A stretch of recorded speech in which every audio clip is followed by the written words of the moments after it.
Howdy do, Fisheroos. My name is Angie, and welcome to Monday Book Club, where I try to read a visual novel and chat seems to try to stop me from reading one.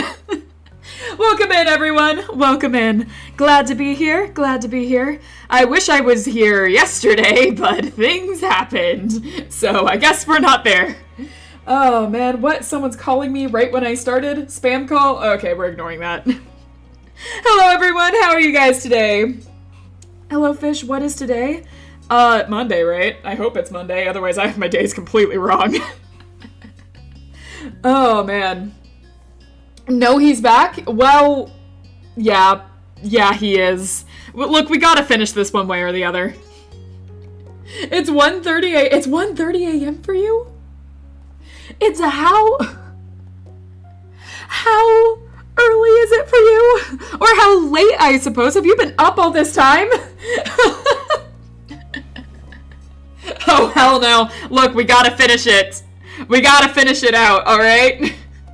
I know it's painful. I know we don't want to be here. Actually, I'm kind of curious how this will all end, so... I'm kind of curious how this will all end. It's being really dramatic right now, so, like, I kind of live for it. But look, we gotta finish this one way or another. Don't ask me how, don't ask me why, I'm awake late. Look, I lived like that before. Sometimes I still live like that. I'm not judging. I'm just going to be a nag about it and be like, take care of yourself, go to bed, rah! But as long as you don't mind that, you can stay as long as you want. Alright, I got no hydration. Hydrate! I will nag you if you tell me things like you don't take care of yourself. I'm gonna nag you. Alright. On that note, I'm gonna go ahead and get started because I don't know how long we have left of this. I really don't. And I want to be able to finish this in this stream because the next chapter will be much more enjoyable. And then it's done. Our life is done after the next chapter. Just for you guys to know how close we are to finishing this game, we just have this epilogue, and then, the wedding DLC, and we're done.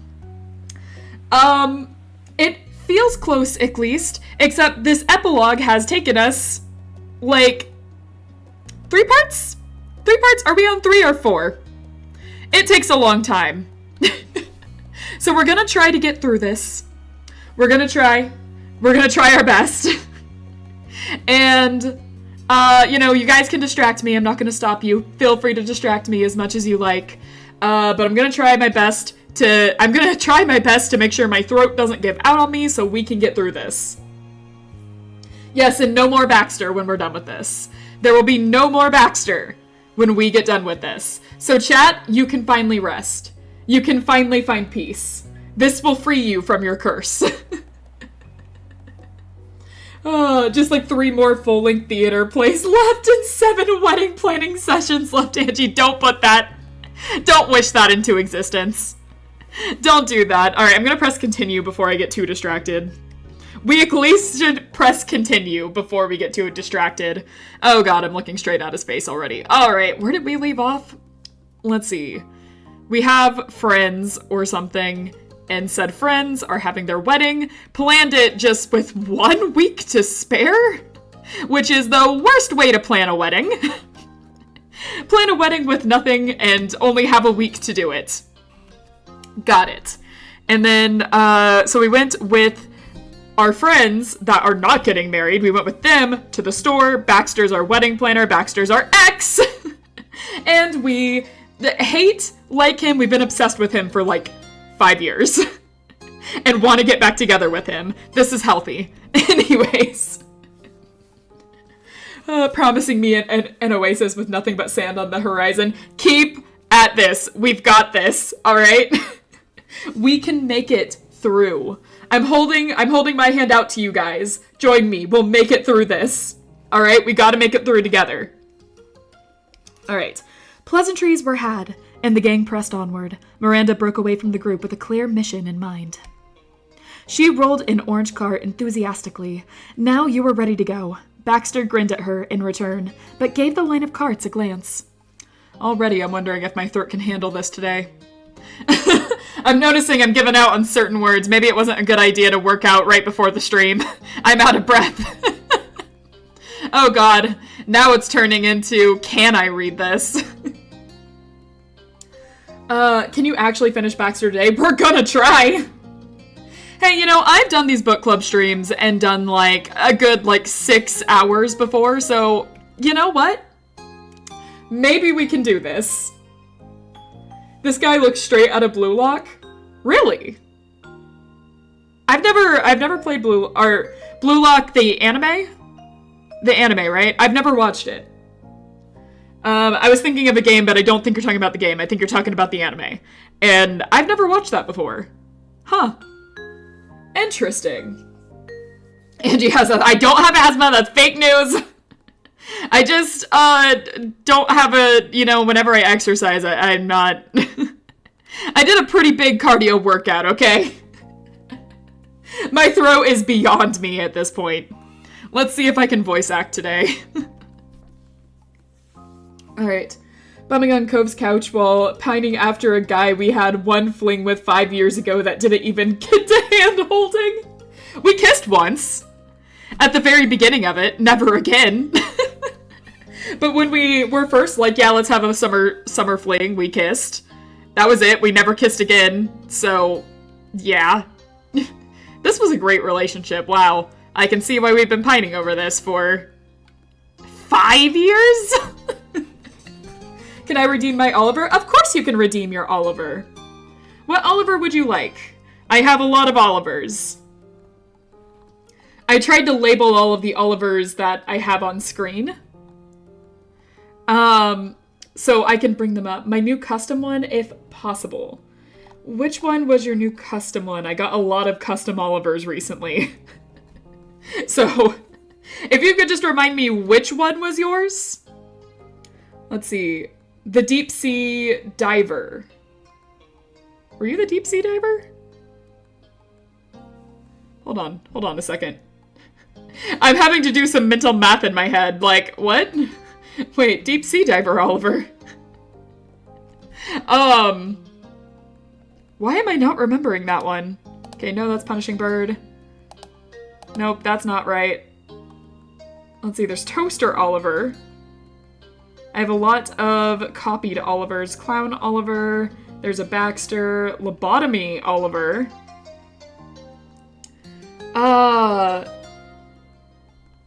He was created during last Subnautica. Oh, yes, I didn't get to add him. That's why. That's why I'm not seeing him. Okay, I will add him. Alright, you tricked me for a second. And by tricked me, I mean I just had, my brain didn't work. It wasn't actually anything you could do. But yes, I remember that. I didn't get to add the Oliver yet, but I do have it.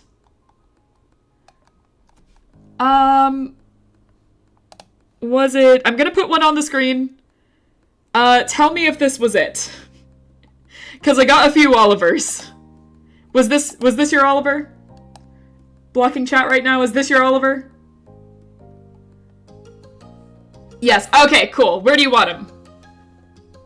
I'll put up the Oliver for you. Where do you want him? For anyone new to these book clubs, by the way, you are allowed to put Olivers on the screen. On your head? Got it. Oliver's on my head. You are one Oliver per person. You are allowed to put as many, or you are allowed to put them on the screen. One per person. And these can get kind of crazy with the Olivers we end up having on screen. If you want to make a custom Oliver, you are welcome to. Creativity, you know, you can just throw it on screen. We love creative. We love creative Olivers. All right. Hi, welcome in, welcome in. Glad to see you here. All right, let's keep going, or else we're gonna be here all day. Except, yeah, chat, you can keep distracting me. I don't care. I'm just gonna attempt to read. All right. We already read this. Baxter grinned at her in return. Yeah, I read that. We should take another. Our cart likely won't be enough. Agreed. Good call. I don't know how to do Terry's voice ever. I think I switch it like every single stream. First thing first, congrats on the 300. Thank you so much. Yeah, I had to move our, and why do I keep calling it the anniversary stream? It's not an anniversary. I had to move our sub-special stream, to Friday instead. So we're still having it, still on. It's on Friday. I forgot it was Mother's Day yesterday, so I, had to cut it short, and I didn't really want to cut it short on you guys. In other words, I fell flat on my face because I forget everything. So, if you haven't made it to the sub-special, don't worry, we didn't actually have it. It's on Friday. Alright, let's see. You shrugged your shoulders and fetched a second cart. Every single candidate was the same sun-faded plastic. You took the nearest option. Excellent, let's proceed. Miranda led the way into the heart of the store, both carts clattering along in old squeaky wheels. She methodically stared at the passing aisles. You didn't tell your mom you forgot, did you? I did tell her. She made fun of me for it. She was like, you forgot Mother's Day? And I was like, no, I didn't forget Mother's Day. I forgot the day was Mother's Day. I bought my mom a present and everything because I was remembering Mother's Day. I just forgot that day was Mother's Day. You know, there's a difference. Okay. What? Oh, hey, Randy knows, but I've got to warn the rest of you. There's an all-hands-on-deck kind of meeting this evening at work, so I can't make any of this stuff. After the drop-off, I'm gone. Terry faced you with the sheepish expression, not entirely apologetic. You're gonna have to take my place in the crafting circle, Rain. You nodded along, not surprised. People still had jobs even before a wedding. You couldn't all be professional planners.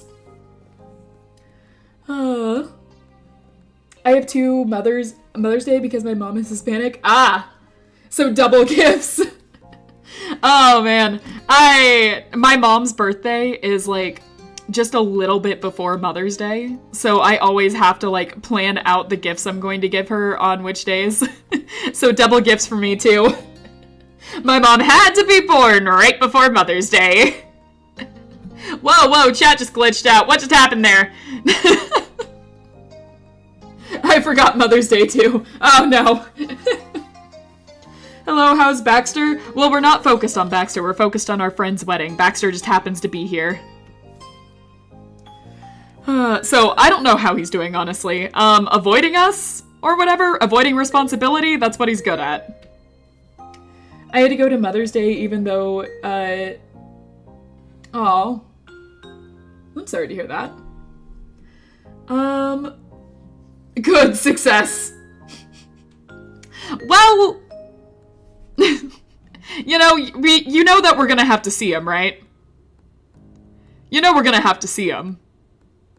Like, he's gone for now, but this is Baxter's epilogue, so, like, we can't avoid him. He's gonna show up one way or another. With, like, an axe to our house. We can't get away from him. So, as much as it's great that he's not around us right now, yeah, it's a problem for future me. Yeah, no, it is a problem for future us, I will admit. Right now, we're safe, but 5 minutes from now, I can't guarantee that. I can't guarantee your safety, chat. Unfortunately, no matter how hard we try, Baxter's always waiting around the corner. Anyways, where were we? We already did this. That's totally fine. I appreciate both of you being here and helping as much as you have. Don't say this around Jude or Scott, but I've been nervous they were gonna be disappointed by their own wedding. She sighed and drooped down against her cart, her head almost sticking into the front basket. I know they would have been if it was only the two of them doing it. She straightened herself and offered a smile, first softly at Terry and then at you with bright gratitude. I'm lucky I had reinforcements to call. Though when she turned to Baxter, she demurred. You've been great to have by our side too, Baxter. Thanks for accepting the job. You didn't have to. Most planners wouldn't. I do this gladly.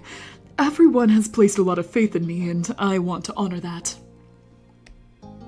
Baxter fidgeted with his collar as Miranda kept her soft eyes on him. Terry chuckled. You are so sweet, Randy. Of course we're helping you. And we should get back to doing that. Time's wasted. Oh, yeah. Sorry. Browsing resumed, and you began checking off the supply list Scott sent. The collection had you going all throughout the building, some items needing a real hunt. Does color or scent matter much for the candles? Because I'm only finding white candles and coconut? Yeah, I'd say that does matter quite a bit. Do you want the wedding hall to smell like coconut? Do they like coconut? Do the guests like coconut? I suppose that would matter. One of the strongest scents for humans is smell. So if you remember the place smelling, like, if the place smells strongly of coconut, people will remember that, actually. That actually is something that they will remember. Can I request a corniver? Yeah, sure. Where do you want the corniver? Let's see. Is this a corniver? Yes, it's a corniver. Where would you like the corniver? Why are we burning pure coconuts? I don't know. Why aren't you? Covering my gills? Do you want to suffocate me? Is that what's going on here? You want to suffocate the fish? All right, let me suffocate myself. Here we go. Covering my gills. You only get to care about what your wedding venue smells like when you plan the wedding more than a week before the wedding. It's true. You know, if you're gonna plan the wedding a week before, I suppose you can't be picky anymore.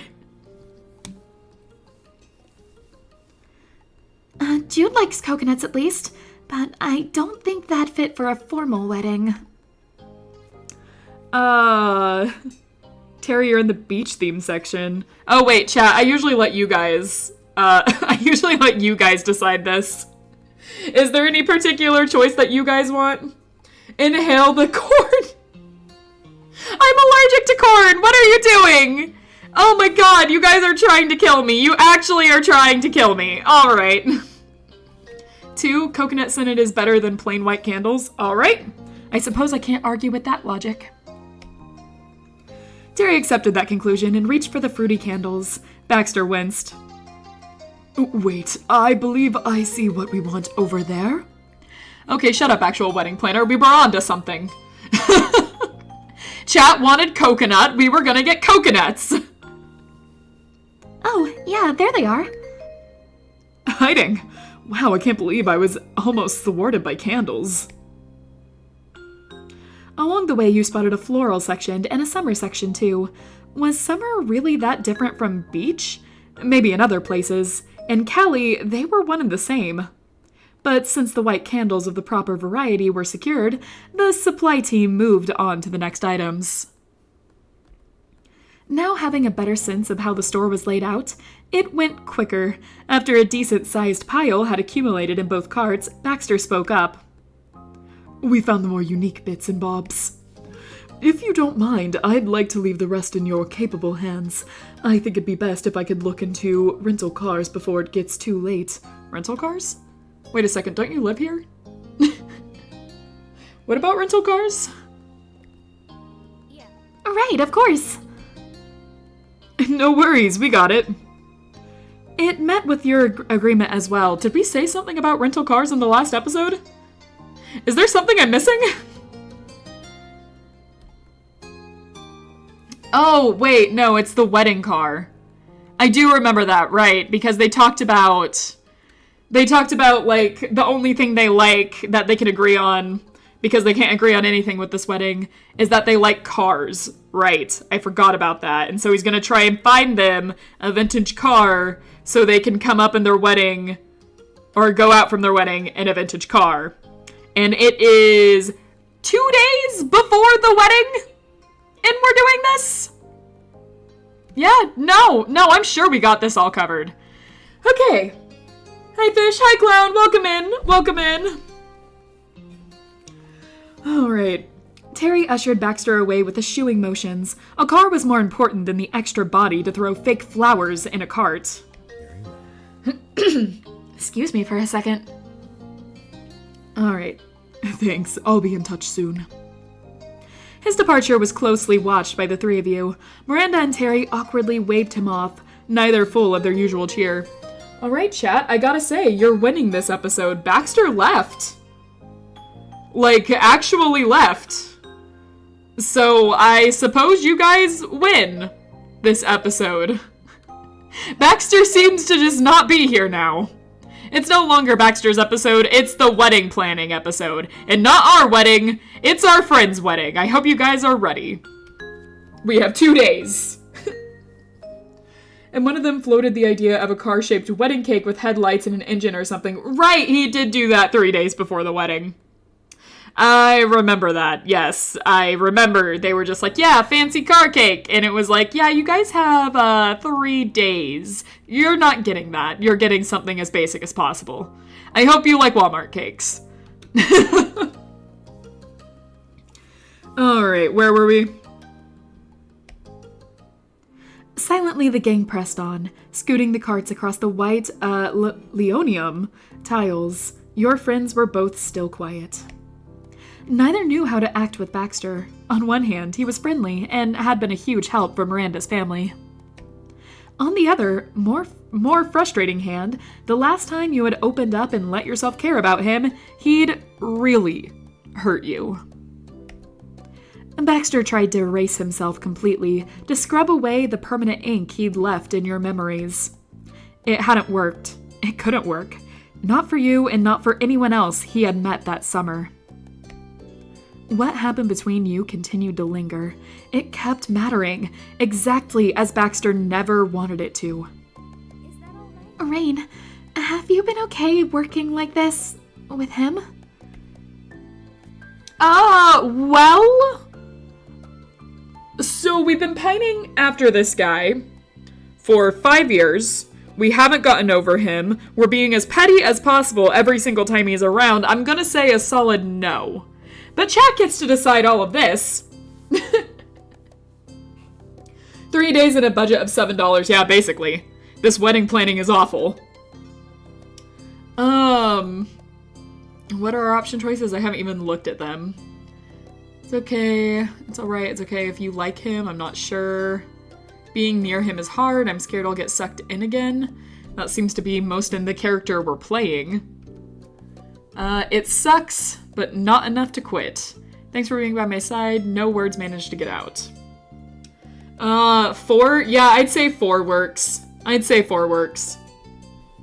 God, what is the most toxic? God, which is the most toxic? You're plenty, yeah. I'd say 4. I'd say 4 is the most toxic. If we're really going for what's the most toxic answer, I'm gonna say 4. I mean, we're not allowed to quit on the wedding planning, so, 4 it is! Even though he makes things harder by sometimes being good company. Miranda and Terry shared a look. It was a silent conversation where you can only guess what was being said. I get it. Baxter's not Mr. Ideal, no matter how easy it is to think so. Look at the fancy suit he's got. Look at the poise. Very convincing. I'm already fooled, I think. No matter what, we are your friends. Hear, hear. But it was time to refocus on the task ahead. Terry didn't have many minutes to spare, so you had to hurry. What else did you need to find again? You rushed up and down the entire store, the carts rapidly filling. Meanwhile, Baxter hung out at the bench at the front, with his phone glued to his ear. Sure hope he can get that car in time. He fluttered his fingers to his free hand, whenever he noticed your group shooting past. You spied more flowers and booked it. With each decoration on the list was added to the masses, you approached Baxter. His phone was still in his grip, but he was no longer on a call. How are you? Hello. Were you able to find everything? He inspected the carts, trying to visually sort through the chaotic lumps of stuff. Sorry, the sentence messed up. You're plenty toxic, Angie. What do you think? What do you mean I'm plenty toxic? What is that sentence? I'm plenty what now? I'm sorry, Angie's plenty what now? Oh, have you know, I am not a toxic fish at all. I'm not even venomous. Alright, what are we at? What was the question? Now I forgot the question. He inspected the carts, trying to visually sort through the chaotic lumps of stuff. Were you able to find everything? Were we able to find everything? Everything except a chocolate fountain. That's a nice callback. You left it to the others to give the report? So we can just not talk to him? I don't know. Constantly reminding him of our past over and over again seems like a good, way to go. Hello, welcome in, B 2.0. Nice to see ya. Yeah, 3. We can do 3. I'm good with 3. You gestured to your cart, which was indeed, bereft of a fountain. His lips twisted wryly. What an unfortunate loss. You were sure that was an entirely sincere, in no way sarcastic expression of remorse. My task is done. I found a car that is to the couple's tastes. I texted it to them and got approval to rent it for the day. I'm surprised. A vintage car, huh? That short notice? Well, I suppose it's possible. Cool. I was able to do so legally this time. What do you mean by that? Oh, right, because he was driving illegally last time we saw him. Right, I forgot about that. That was a thing, wasn't it? Right. His tone was amusingly flippant. Oh yeah, during the summer, he had pulled some shenanigans to get his car. Miranda and Terry, however, stared at him concerned. Haha, don't worry about that. I want to rat this guy out for everything.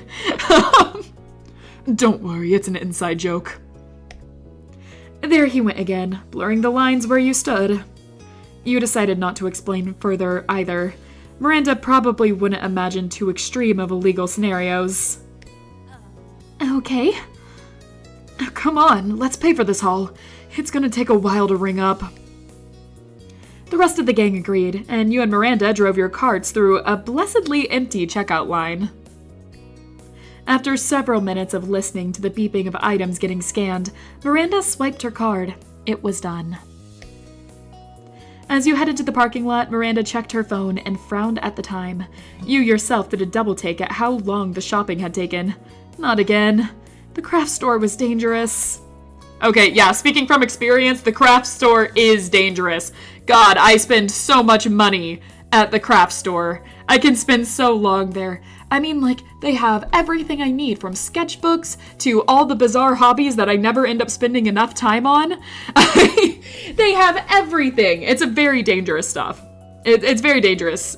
You'll find a bunch of hobbies that you never knew you were interested in, and then only give it like a day's work. Even though you spent like $50 on the stuff. By the way, I'm still trying to get into knitting. I haven't knitted since I first bought the stuff. Alright. Let's continue after that tangent. Yeah, I don't think I've read from Miranda yet. Are you sure you have enough time to drop off this before work, Terry? No problem. I don't want to cause any trouble with your boss. No way.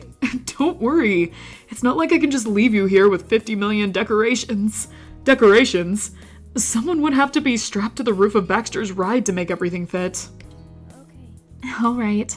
Thanks again for this. Hustling your stuff. Hold on, let me drink some water. My throat's going dry. Insert cash or select payment types. Oh god. Alright. Hustling, you stuffed the various bags into Terry's car. It was fortunate his van had so much space, but even then, it was filled up. Maybe you could hold some of the bags in your lap. Baxter noticed Why can't I speak today? What's happening right now? Volunteer to strap Baxter to the top of the car for the trip? I can agree with that. I can agree to that. We'll just strap him up. Anyone got any tape? Anyone got any duct tape? We can just strap him to the side of the car, if anything. I mean, come on. Alright, Baxter noticed Conundrum and hummed at the mass of bags remaining. It resembled a tentacled monster when the wind whistled by and waved the transparent plastic hands. Are we really gonna go with tentacle monster right now? Is that the analogy you really want to bring into this? Nope, I'll let you go for it. I won't say anything. I can do that. I can take the more delicate pieces and store them separately in my trunk. Jude and Scott's home isn't ridiculously far from the city. I don't mind popping over there first. Why can't I speak today? Angie, you can't speak every day? How about you shut up? What do you mean I can't speak every day? I can speak perfectly fine. I learned the human language and everything. Well, only English. I'm trying to learn Japanese. But I can. Thank you, but are you sure? You don't need to go through all that trouble. Hey, it sounds good to me. That'd be handy. Of course. Let's pack them securely. Soon enough, the van was once again on the road with Baxter's car bringing up the rear. Does anyone remember how to get to Jude's home? Well, Aren't we staying there? Aren't I staying there? Do we not know the way? She quickly pointed her finger to the right, only to earn a laugh for the effort. I'm kidding, but wouldn't it be funny if we got lost? I wonder if Baxter would follow us or keep his GPS's directions. Please don't. you have work, remember, Terry? Plus, I'd rather not mess with Baxter. That's a bad idea. You're right. Speaking of right, there's my turn. Okay, red car, would you let me over? Thanks. Oh, yeah. I need to take the fast way anyways.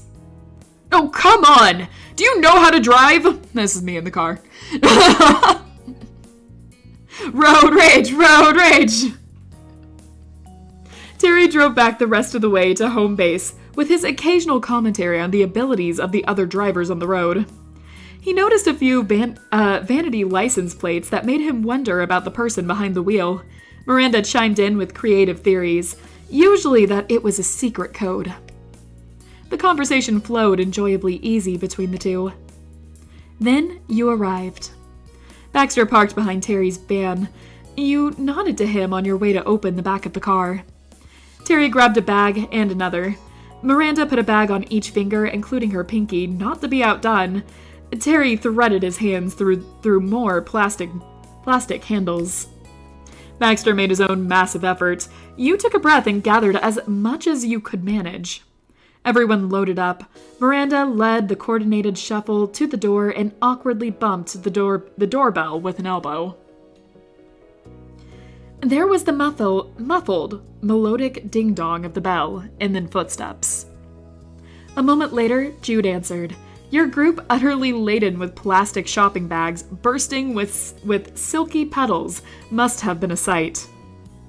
Come on in. He scooted to the side and let everyone through.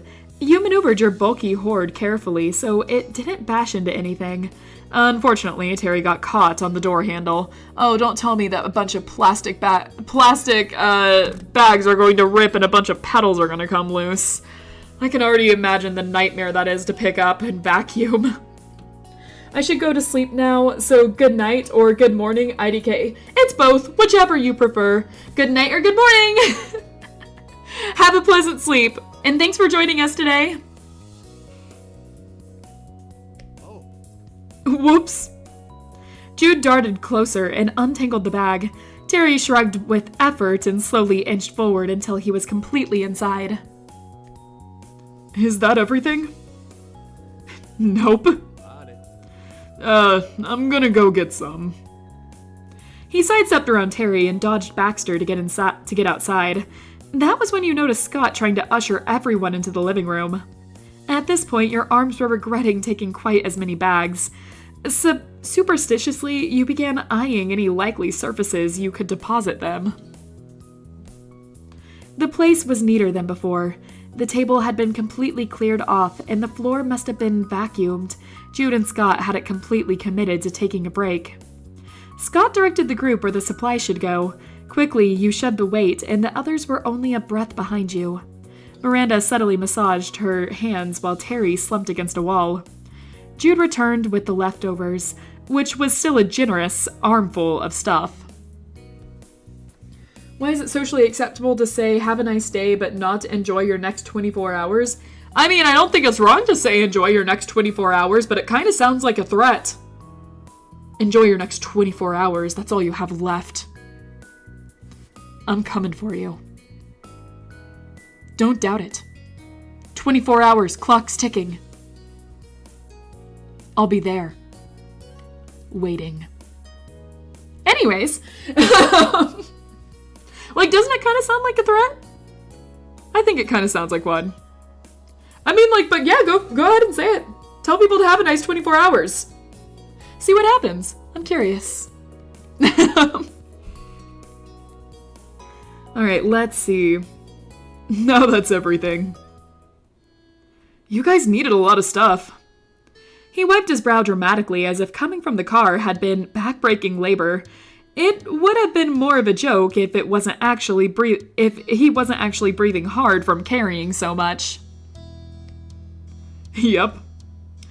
Jude did not humor Terry's act and added his armful of bags to the pile. 2 cartfuls took a lot of space. Terry surveyed the scene, mentally checking things off, and nodded with approval. I leave this in your capable hands. Thanks. Bye, Terry. Thanks for doing this. Yeah, you're a good dude. Forget it. I'd never let Randy down, or you two also. Miranda brightened at her ever chivalrous boyfriend. Good luck, Terry. See you later. Thank you for voicing that for me. He sauntered the team and bounded outside. The door slammed shut behind him on a chorus of goodbyes. In the wake of Terry's big exit, Miranda flopped onto the couch with a sigh. Jude immediately raised an eyebrow. Something happened, Randy? You can talk to us if something is wrong. Nothing, and you're busy. Scott looked at her, face creased with worry, but her expression didn't change. His gaze drifted over to you. He was sending please help me signals. Despite his silent plea for insight, there was none to give him. You had no idea what was wrong, and was perhaps even more confused than he was. Oh, they're gonna add like 15 more plots to this whole thing, aren't they?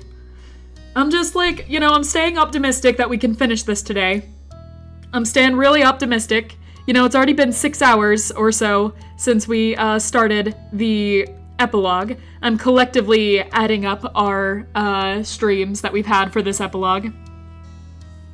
But I was expecting this to at least be halfway done at this point, but we haven't talked to Baxter yet. We haven't had our heart-to-heart with Baxter. And on top of that, it seems like we have a few more wedding troubles that we haven't gone over just yet. And not to mention, we haven't had the wedding yet. Which means there's quite a bit left, isn't there? That worries me greatly. We might have to extend this out. Again. Keep thinking, yep. Yep. Alright. I'm going to continue. Nope, I've already read this. Alright. Miranda had seemed fine shopping. She was just joking in the car, but suddenly she deflated and dropped what you hadn't noticed to be an exaggerated smile. Despite your best efforts, you were as lost as Scott was. His hopeful eyes were becoming uncomfortable, so you finally broke a bad news with a shake of your head. Miranda was the only one who knew why Miranda was upset. Jude approached his little sister. He tapped her shin with his foot. She pulled up her legs onto the couch, curling into a ball. So he sat down, heavily beside her, and waited for her to get comfortable. Slowly, hesitantly, she began to speak. I just feel bad that Terry always does so much for me and my family. When was this about Terry? Okay, nope, I'm not gonna complain. It's about Terry now? Fine, it's about Terry now. We still haven't kicked Baxter off of a cliff. Story still incomplete. You're right, we haven't done that yet. He's a lot bolder than I am. He's amazing and can jump into anything. Terry was always been the one to take the initiative, ever since we met. What do I ever do? Nothing. It's unfair. She hugged her knees tightly to her chest. Isn't this something we can discuss after the wedding? We have 2 days. We don't need more drama. I think Terry understands. He's so outgoing. He can't help but be involved in everything. You're different. Subtle acts can mean equally as much if they take the same effort. But what if I want to do something bold for a change? Nope, I'm gonna keep going. Jude snapped his fingers loudly enough to make you jump. Got it. You can propose. Oh my god, are we having a double wedding? Are we... Is he suggesting... Like now? like now? Like now, of all times now. Guys, we have 2 days. We have 2 days to plan this wedding. I barely am keeping this together. We just got the cake order in, and even the baker's not sure if they can finish the cake. Are we really proposing that we should have a proposal? May just be saying we can propose during the wedding. I think that is what they're saying. I don't know. I see a lot of people not like the idea of proposing at someone else's wedding, but I don't really have a strong opinion on that. What do you guys think of that? I guess if it's all agreed upon.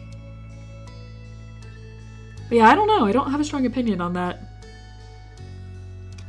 I just am realizing this means, though, we're going to have to sit through a lot more stuff on proposals. That's what Scott did. My big move was asking him to come live with me. But Terry beat you to that one, actually. What? Wait a second. Hold on, what did I read? She gasped at him completely, shocked out of her melancholy. Scott, however, was all in agreement. What if it happened at our wedding? That'd be a perfect place for a daring engagement. Yeah, they are proposing that. I mean, it's terrible to propose at someone else's wedding, takes the focus off of the happy couples onto you, but if it's all agreed upon, then it's fine. Yeah, no, that makes sense. That makes sense. I've heard varying opinions on the matter over the years, but like, yeah, I think if it's as long as it's all agreed upon, it's not a big deal. Especially, I do think those bridal toss videos where like they toss it to someone and they catch it and then like they turn around and their boyfriend is proposing because it was all a planned thing. I think those are pretty cute too. Okay, all right. Where were we? At the wedding? Yeah. All right. Yeah. That could work. I see. Wedding proposals are traditionally frowned upon. You both are quite gracious to suggest it. Oh, Baxter's on my side. Oh, great, Baxter's on my side. The only one that like had the thing where I'm just like, is that acceptable? The only one that questioned it with me was Baxter. But yes, I'm sharing the opinion with Baxter here, I guess. It's fine as long as you guys agree to it. Baxter's tone was casual, if anticipatory. Miranda, however, gasped at him. And so did Jude. I forgot you were here, dude. So did I. If I'm being honest. I could almost forget that this was Baxter's route. Oh, forgive me for the surprise interruption. Randy flushed with embarrassment and straightened her posture until she sat up perfectly. She hadn't realized she'd started the heart-to-heart with Baxter in the room either. The levels of gasping is unmatched. That's right. Hello, how are you today? By the way, I'm back with my How to Train Your Dragon AU. Can't wait to hear it. And I hope you're doing well too, Okapi. I'm doing good. Jude, you're 6 years older than me, and you're getting married right now. I'm I'm not proposing to Terry. If I'm not overstepping, why not plan a trip to go away together? A nice vacation for myself and a special someone after spending so much time focusing on others would be an incredible gift. Baxter, are you really suggesting this right now? Like, you know, the vacation that we took together? You know what? I'm not making this about me right now. It doesn't have to be the equivalent of a honeymoon like Jude and Scott are having for it to be worthwhile. Simply does the job just as well. I'm no travel agent, but you could think about a day trip or staying somewhere overnight. There are some perfectly lovely possibilities. Are you going to suggest the cabin? Are you going to suggest the cabin we went to? I swear to God if you suggest the cabin we went to. Miranda tapped the bottom of her lip, considering it. And that's a fantastic idea. I can remember a few places that Terry has always wanted to visit for ages, and most of them aren't that far. Slowly, her lips lifted into a grin. That spark of inspiration had relit her fire. I think we're safe. Let's do it. I'll do it. I really will. I'm going to take Terry on a mini vacation. She turned towards you, her voice reassuring. But I'm not going to run off while you're here visiting us. Obviously. It'll be later. You smiled, appreciating that she addressed that before she had the chance to worry about it. Her thoughtfulness was sweet. Thanks. You should really do it. Go on a trip with Terry, I mean. That'd make him happy for sure. You shifted your weight as you thought about Miranda's plan. It did seem like a good compromise of doing something different, but not going anxiety-inducingly wild. You could sympathize with being shy, but wanting to dauntlessly I can't speak. Alright, I'm gonna drink water and hope that clears it up.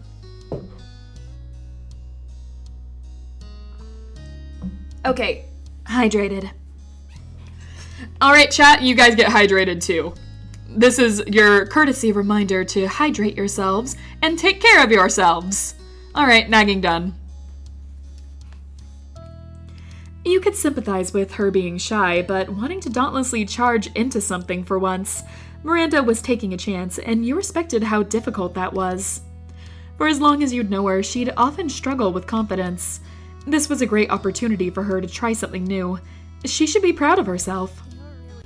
Thanks everyone for listening to me. I'm sorry for being distracting. We've gotten completely off topic. That's right, we have to wedding plan. I'm a gotcha addict, I don't have self-care knowledge. Listen, I'm there with you, but drink water. Drink water.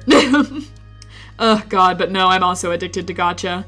Which gotcha are you addicted to, I wonder? There's a lot of good choices out there right now. And by good choices, I mean, like, there's never a good choice with gotcha, but, it's, you know, we take what we can get.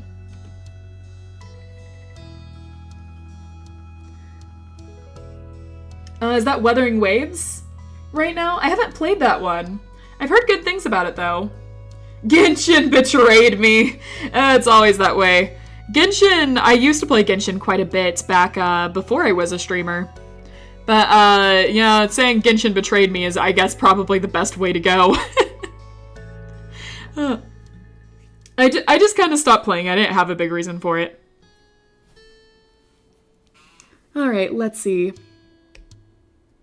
Hey, the party's not more important than the people attending it. Jude hooked an arm around his fiancée and lightly squeezed.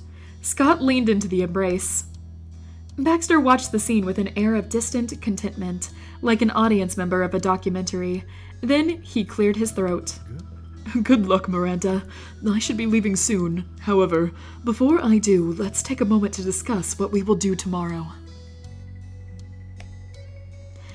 If the centerpieces are the final element, we won't need to meet in the morning. We can discuss what to spend that time on now, if anything. Scott and Jude exchanged glances and reached a decision. Jude tilted his head back to Baxter first. We could do clothes shopping. Or we could try slow dancing.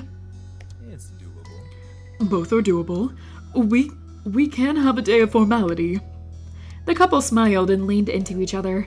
Jude spoke directly to his fiancée. Oh, And we can give everyone else a break. I think me, you, and Baxter can handle the rest.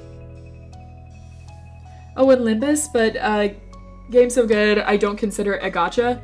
I've heard so many good things about Limbus. I'm making my way through Lobotomy Corporation right now, and then I'm moving on to Ruina, and then I plan on playing Limbus right afterwards. So you guys will get to see that on this channel eventually. I don't know how long Ruina is, but we're almost done with Lobotomy Corporation now. Scott agreed with a brief nod. The others have done much more than enough. It's settled then. Baxter's clear voice filled the room with an announcer's flair. We'll have an eventful afternoon before the big event, but it will be the perfect finishing touch. Jubilant, Miranda bounced and the couch cushions squeaked beneath her enthusiasm. That's so great! Thank you, Baxter! He chuckled and once again tugged at his collar. Thank me after the wedding is over. Yeah. Miranda's attention drifted to the intimidating pile of decoration supplies. Will you be fine finishing the centerpiece pieces? I think so. There's not much to do actually put them together. It should go a lot faster than other things. That's good to hear. Goodbye for today. Well now, if you'll excuse me, I won't hold up your progress. I'll see you tomorrow. Jude and Scott especially, but I do hope the entire committee will be there for the last meeting that night. Wait. Baxter stopped and focused on Scott. For the special last meeting, why don't we have it here instead of the office? Yeah, it's not like it'll be your first time coming over. You're already here today, giving advice. Hi, Angie! Hi, welcome in! In like 3 to 5 business years? 3 to 5 business years? What is that supposed to mean? I'm better than that. I'm better than that. I've been doing really good in Lobotomy Corporation. Come on now. I've been doing really good. I've been going by really nicely. You gotta give me some more credit than that. You're too kind. Inviting me to your home. You're too kind. He wasn't able to answer right away. His brain was probably weighing the pros and cons, thinking of the potential ways that his choice could explode in his face. This matter was far more important than frozen desserts. Well, I would be glad to accept your hospitality. All right. Then we'll be here tomorrow night. Yes, good evening, everyone. Bye! Okay. Wait, we actually get to decide how we want to... There's no petty option here, is there? I was like, all right, we can be petty. There's not really a petty option here. Holds punishment bird gently? Yeah, punishment bird. That is becoming one of my favorite ones. BTW, how you like the artwork? People are telling me they think is... I don't think it's lolly. I don't think it looks lolly. I really like it. I think it's so cute. I've been showing like all of my friends. I showed my mom and she thought it was super cute too. I think it looks really good. All right, let's see here. I'm kind of thinking... Can we see the silly artwork? Are you okay with me showing your art on stream?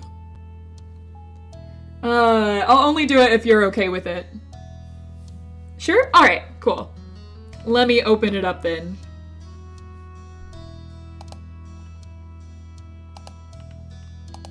Alright, gotta go through stuff. Just so you guys know, I save all of the fan art you make of me. Every time someone makes fan art, I save it. Alright, let me open this. There, this is the fan art. It's all yours once it's on the internet? Aw. Alright, you guys can see it. Look how cute I am! It's so adorable! I love this so much. Thank you so much for doing this. Oh man. Yeah, I've been showing my parents. I showed all of my friends. I love this so much. Thank you, thank you, thank you. Alright. Hold on, I messed up my file order. Let me switch this real fast. Yeah, I will. If you guys are okay with it, some people aren't okay with their stuff going on stream. But as long as you guys are okay with it, I will in fact show your fan art off on stream. I will in fact doing it. I will in fact do it. It's missing the necklace. That's okay. Like I mentioned before, I don't really care if it's accurate or not, or if it's missing a few elements, or if you guys take off the necklace or anything. I don't mind. I'm just happy you guys even thought about drawing me. It means so much to me. You have no idea. All right, I will take this down for now. Thank you again. All right, let's go. Let's see here. Where were we at? I think I should choose I'll see you out, because we don't have a whole lot of dialogue with Baxter right now. And I'm kind of curious if this will lead to more. So yeah, I'm gonna choose this. I know that there's a lot of people that aren't big fans of Baxter's, I get it. But this is his route, and it's weird we haven't talked to him a whole lot. You will, hmm? Yeah, I know, I've been petty to you all day. Let me have this. Oh, quite the gentle lady. You reach forward and open the door for him, exactly like a gentle lady. Baxter went through with the appreciative nod, but he didn't expect you to follow. You led him to the end of the driveway, and then to the opposite side of the street where his car was parked. The politeness in his smile began to crack. Also, Angie, how do you feel about the Oliver drawing I made a while back? I thought it was cute! Is that the one that you, posted to your account? I didn't see if you did another one, but the original one you posted to your account? Yeah, I thought it was cute! You do art as well? Me? I do some. Some of the stuff you see in the thumbnails are drawings by me. Actually, most of the ones in the thumbnails are drawings by me. I'm not very good at art, but I do try every now and then. I do try every now and then. I post a lot of my art to Twitter or Instagram, so if you're curious about it, I post all of it there. But I'm not very good. I'm actually pretty bad, but, like, you know, it's just a fun hobby for me. The one that does most of my art on here that's, like, actually good is Space. Space, like, you know, my avatar that I'm talking to you through now is done by Space. She doesn't have any social media, though, so I can only showcase her art on the channel. We have to talk to Baxter so that we can become worse and drag him down with us. Exactly! You get my pettiness! I have another Oliver, one being the Lobotomy Corporation Oliver, and the other one is the Oliver with the fitting theme? 'Cause you're a fish? Oh, fishing theme? Ooh, I don't know if I saw the fishing theme one. I do it regularly for Jay, so I have a bit of practice. Yeah, I saw some of the art you did for her. It looks so good. Yeah, your art is really pretty. I really like it. Okay, let's see here. I gotta get through this. I gotta find a way through this. We gotta end Baxter's epilogue. It's been weeks. We've been here for months. Okay, where were we? We took him outside with us. Yeah, I haven't read this yet. You led him to the end of the driveway and then to the opposite side of the street where his car was parked. The politeness in his smile began to crack. He kept glancing your way, wondering where in this short trip you were planning on leaving him. You weren't sure yourself, but each time he caught your eye, you felt compelled to continue. You didn't stop until you were standing at the nose of his shiny car. Thank you for escorting me the whole way. You're welcome. You stood there silently for a few more seconds. His features tensed as he robotically took keys out of his pocket. Baxter unlocked the door and unlocked the car and opened the door. He didn't get inside. He kept looking at you, his mouth twisted awkwardly. All right, be safe. You hummed in response and remained rooted in place. Baxter's gaze flickered between you and the car. Could you please move off the street? I wouldn't want to hit you when I pull out. Are you sure? Are you sure you wouldn't want to hit me, Baxter? I've been pretty petty to you all day. Ooh, chat said a few things while I was looking away. Hold on. Also, fun fact, the attic has a comical amount of Lobotomy Corporation plushies in it. I want some of those plushies. What do you mean Lobotomy Corporation plushies? Where are you getting Lobotomy Corporation plushies? I have returned. Oh, it's him. Run. You can't escape. You can't escape. Baxter will follow. You're on his route now. You can't leave until it's over. I want those plushies. Do you have one of, I figure you have one of Punishing Bird, obviously. But do you have one of our Union? Longbird? Do you have one of him? I mean, like, we gotta have one, right? He's our Union. I actually, unironically, would love a Big Bird plushie. Like, unironically would love one. With all of the eyes and everything. I kind of think it would look super cute. Just a big black ball of fluff and eyes. I think it would look actually adorable. Why is Angie streaming Cognito Hazards? I don't know what you're talking about. Let him do it. We can alter the course of his life forever, here and now. We can! Just stand in his way. Hit me! Take your best shot! I also want a Big Bird plushie in real life. I would love a Big Bird plushie. I think, unironically, it would be super cute. You answered him with another quiet hum and sauntered towards the house. Okay, I'm so curious. I gotta see what happens. Alright, we stopped on the sidewalk. Hopping up onto the curb, you bounced at the edge so you could watch him leave.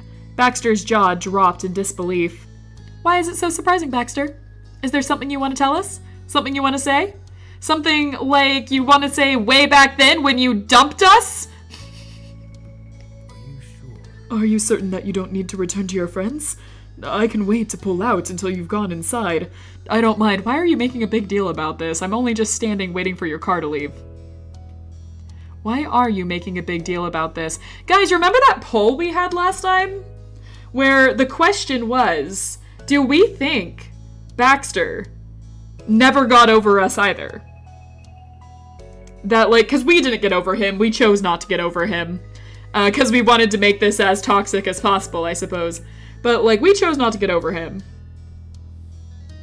And I asked last time, do you guys think that Baxter got over us or never got over us? And we never got a full answer to that question. So I wasn't able to give you guys the gamble. Should we redo that, I wonder? Should we redo that poll so I can give you guys the gamble? Do you guys like gambling? Who am I talking to? Gotcha players here? Do you guys like gambling? You guys want to make a fun little bet, a little gamble with me right now? We can do one. Let's go gambling. Alright. I'm gonna make a poll. I'll make a poll.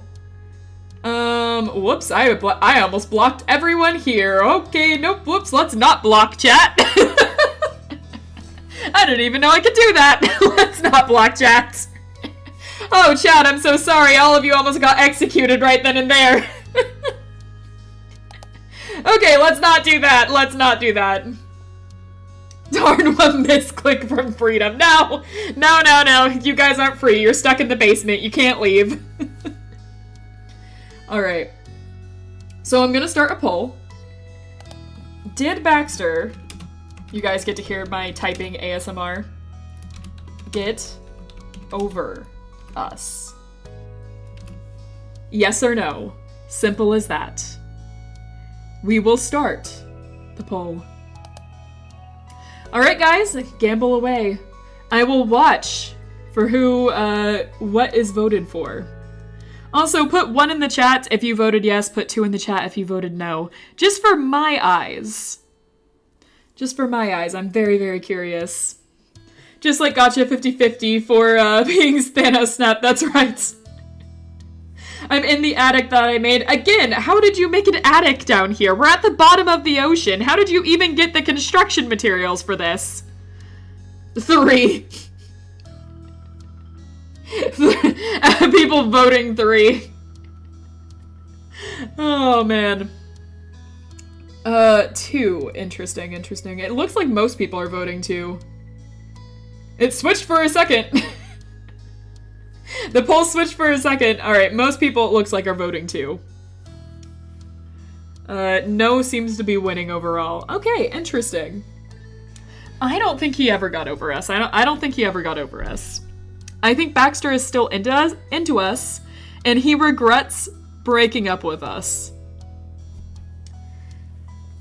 Real answer 1, he looks like an airhead. He's dumb. He's big dumb. We all hate him. Well, I don't hate him, but chat really hates him.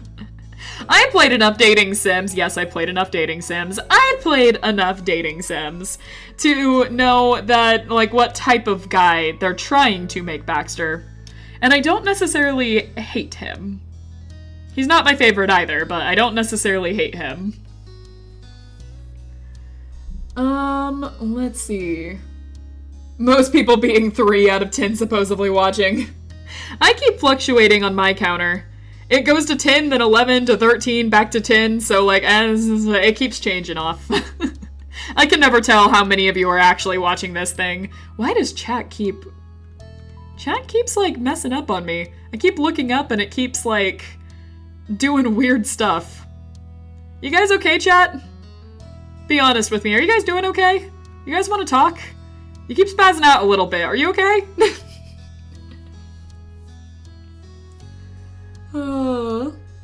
Let's see. Also, Angie, how can you explain how you got us down here in the first place? Okay, I've already mentioned before that half of my backstory is a bunch of witch bullshit, right? Can you guys suspend your disbelief that you got into the basement from witch bullshit? Okay? Witch BS. That's my explanation for stuff. It was magic, alright? Magic. Your guys are here for magic. I have a human body because of magic. I buried myself in a human body because of magic. Magic. That's the answer. Just, like, have me do the whole, like, rainbow in my hands magic explanation. That's it. Magic. Sea fae. I'm not a sea fae. I'm an anglerfish. I'm a sea monster. I'm a big, scary sea monster, okay? Alright? BRB banning Angie for spoiler. That's not a spoiler! I can't. That's not a spoiler. I didn't spoil anything. That's exactly what I've been saying for year. It hasn't been years yet. For a year! We have taxes because of magic. What a bad timeline. Oh, that is. That is, actually. Oof. Oh, God. Magic taxes. Can you imagine? Magic becomes real, but now you have to pay taxes whenever you use it. This is the worst timeline. There could be 40k of us and you wouldn't know. No, I wouldn't. I'd never know. Just the no. Oh god, yeah, can you imagine? That'd be awful. Bonks Angie with a random Lobotomy Corporation plushie. Yay, collect those! Not specifically Lobotomy Corporation plushies, but I collect plushies. I'll take that. I did an entire stream where I did nothing but show off my plushies and rate them. That was an entire stream I did on this channel. I love plushies so much. I have so much more now that it's been like a few months. I have so many more plushies. I got addicted to going to arcades. Alright. I got distracted. That was a long distraction. Let's continue. Your mouth pressed into a fine line, and you crossed your arms. Baxter swallowed thickly. Baxter's posture straightened under your unyielding gaze. He folded his arms defensively. What's wrong? Everything's fine, Rain. It doesn't seem like it. It doesn't seem like it at all. He'd given up pretending that he was ever going to leave with you watching. Now you were simply at a standstill. What are we doing? What are we doing right now? Baxter, what are we doing? What's wrong? Why aren't you going anywhere? Finally, he smiled again. Since the jig was up, he wasn't going to feel sorry for it. To be honest, Honestly, it wasn't my intention to leave in the first place. I wanted to get some ice cream. You what?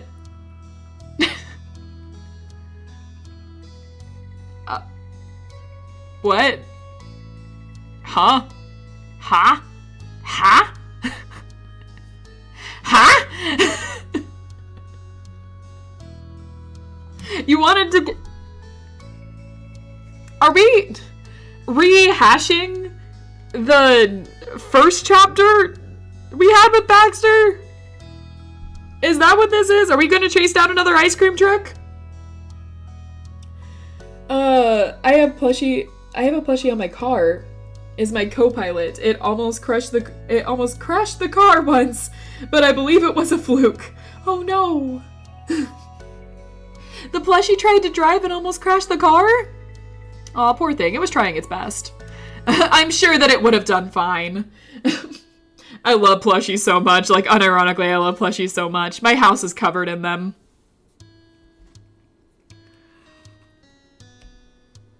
From an ice cream truck is what I mean. We are gonna chase down an ice cream truck.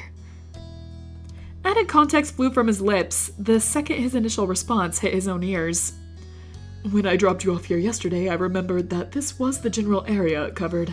I checked online to confirm that that was the case and that it had the same route. We're seriously... This is really... Yeah, okay. The longer he spoke, the more he squared his shoulders. It was as if he needed to reassure himself that he was still a mature adult to counterbalance his desire for ice cream.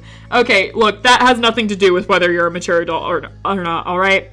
Mature adults eat ice cream all the time. That is normal. That is fine. What I'm getting at is that I wasn't expecting this to be the plot. so Since I was already here, I didn't see any reason I couldn't patronize the truck again. So that is why I'm in no rush. Please don't let me hold you up. I'm sure that you're eager to rejoin the others. Do we join him for ice cream? Do we join our ex for ice cream? I have a bad habit of customizing my choice. How is that a bad habit? That sounds great. 10 out of 10 ice cream is the plot. I mean, like, you know, it's it works. I'll take it. I suppose I'll take it. That's, they're trying to endear me to Baxter. I'll take it. Ice cream the plot. Let's go. All right, do we get ice cream with Baxter? Regrettably, you still thought that was cute. It is to your deepest regrets. You thought it was cute. Zero intention of going anywhere. You see, normally I'd go with the zero intention of going anywhere with you, Baxter. How could we? But, like, the thing is that we haven't really spent a whole lot of time with Baxter. Someone broke the 50-50. It was bound to happen. It was bound to happen. Alright, we haven't spent a whole lot of time with him, and I feel like if we just decide to avoid him at every angle, we're not gonna be able to get what we want. Or get what I want, specifically. Puts a little moth on Angie's shoulder. Fishgy in silly form? I can take Fishgy. Fishgy can come with me. She's already following me everywhere and is my sleep paralysis demon, so we can take Fishgy. Alright. Alright, we're toxic. We're being toxic. But, like, in order to be toxic with him, we have to show some side of just like, oh man, but I still like him, right? Because that's how we're being toxic. So we'll go with, regrettably, you still thought he was cute. So, swallowing thickly, you fought against every natural instinct that wanted to laugh and smile as if Baxter had never left. His unique and sometimes bizarre behavior was endearing. And it was far too easy to remember why the two of you clicked in the first place. I see how it is. Yeah, I'll text Miranda and let her know I'll be back soon. Baxter carded his fingers through his hair, the corner of his mouth crooked. At this point, it is out of my hands. You know what I'm up to, and it is a public activity. Who am I to say that you're not also welcome to visit the neighborhood ice cream truck? Nodding along, you accepted the situation for what it was, awkward and obstinate. So unexpectedly, the two of you looped through the nearby streets, keeping yourselves on alert for any sign of the ice cream truck. Luckily, it didn't take long to locate. The melodious sound of the well-known tune drew you both in, and then it came around a curb. Decked out in faded posters, rolling along under the setting sun, it looked like it drove straight out of your memory. It was the same truck from 5 years ago that wouldn't surprise you in the slightest. We found it. You caught a brief sparkle in his eyes, and a hint of the thrill in his voice that instantly caught you off guard. You pushed ahead to flag down the ice cream truck. After a minute, the side window snapped open. Hello, hello! What kind of sweets do you guys want today? Baxter stepped even closer, flashing his dazzling grin. Hello, I appreciate you for stopping for us. Shuffling forward, you nodded. The woman on the other side of the window smiled softly. Of course! People of all ages love ice cream. It's a little joy that brings us all together.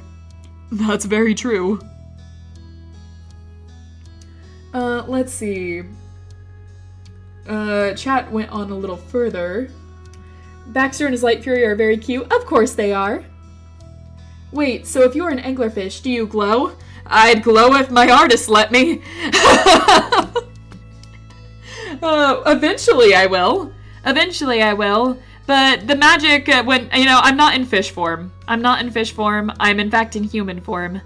And while I'm in human form, the hair thing currently does not glow. Get me stronger. Get me stronger and I'll glow.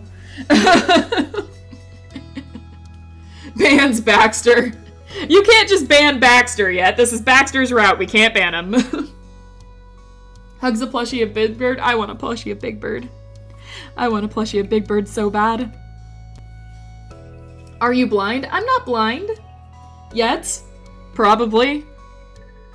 I don't know. I don't think this human is blind. Every time I tune in, a more beautiful Oliver appears. We have some really grand ones here, you know? Some really, really nice Olivers. I got another Oliver sent to me the other day, and it was, like, really cute.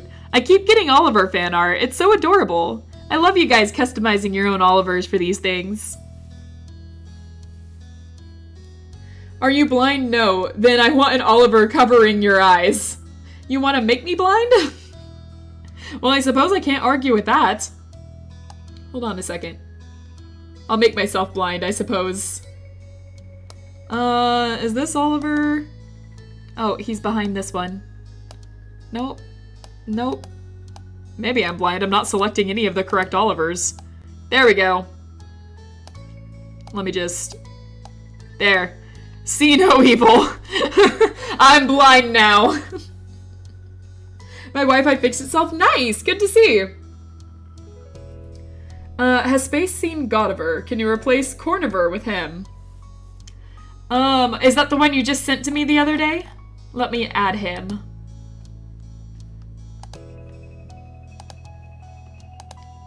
Yeah, alright, cool. Let me add him real fast. Found him. He's big. Big boy. Big long boy. Look at him. Look at him over here.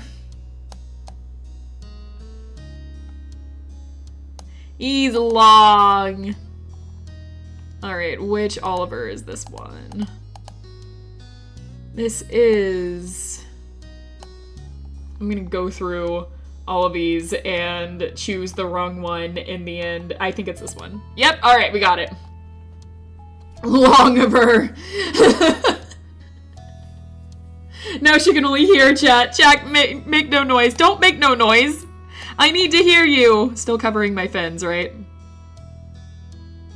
He's giving me a little kiss. Look at him, he's so cute. Man, Oliver is overpowered. He is! Hey, you gave a fish a cat, so, like, the cat is always over my shoulders threatening to kill me all the time. But, you know, he's cute, so what can I say?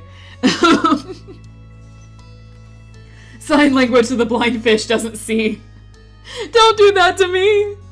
Don't do that to me! Do you like dogs? Yeah, I like dogs. I think they're very cute. But to be honest, I'm a little scared of dogs. I had bad experiences with dogs when I was little, and I got mauled by one. Not like it, like I got cause like I was fine. I was fine.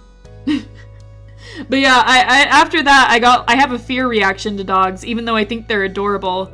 Every time they come up to me, I get like really scared, but I think they're so cute and I love them. But yeah, every time, even like small ones, when they come up to me, I get like a fear reaction where I jump back. But I'm better now. I've started being able to pet them.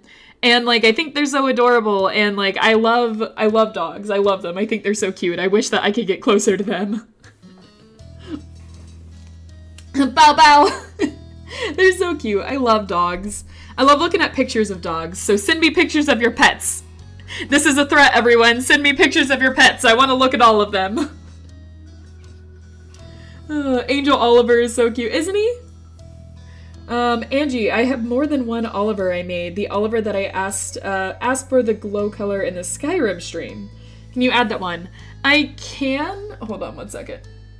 It's on your account, right? I can add it. The only thing is that, currently, the picture you had like your art program in it. Oh my gosh, it is glowing. I didn't see this one yet. Let me like all of these. I need to like all of these. How have I not seen these ones? Wow, they're so cute. They're adorable. Just looking at... Sorry, as I like get distracted from the stream, I'm just looking at fan art now.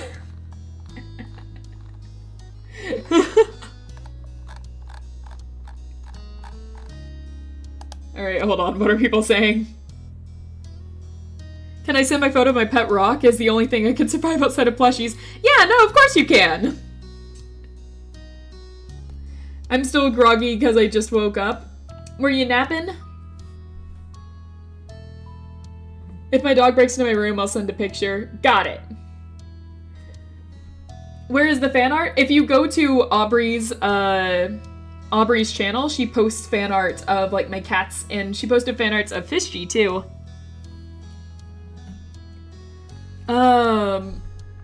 I used to live with a very, very large dog. Yeah, your dog was so cute. He was very kind and gentle. Angie came over once and had no choice but to sit there while her dog inched over to her and rested her big drooly snout on her lap to ask for pets. Yeah, she was so adorable. I kept getting so scared, but she was so cute. She was very patient with me. She was very, very patient with me. Fish equals... What do you mean fish equals grandma? What is that supposed to mean? I'm not old. I don't know how many times I have to say this. I'm not old! Does this sound like an old voice to you? Don't actually answer that. You know what? Don't answer that. Oh. I'm just picturing Fishy in a dog costume flying at Angie while Angie runs. That's about right for our relationship. That is about right. Fish equals T-Rex. What is, you know, actually the T-Rex might not be a bad comparison. That might be more accurate. Yeah, the only thing right now with adding your drawings is that I can't actually crop it at the moment. So I won't be able to get rid of like your art program and stuff in the background. But you know what? I will go ahead and save it. And I can crop it when I'm done with the stream, so you'll be able to use it in future ones. How about that? Because I would like to feature your art on this channel. It is very cute. I love to see it. So I'm gonna save it. And I'll do that. I'll do that because I want to keep your art. This is all my master plan to keep all of your art for myself. Let's see.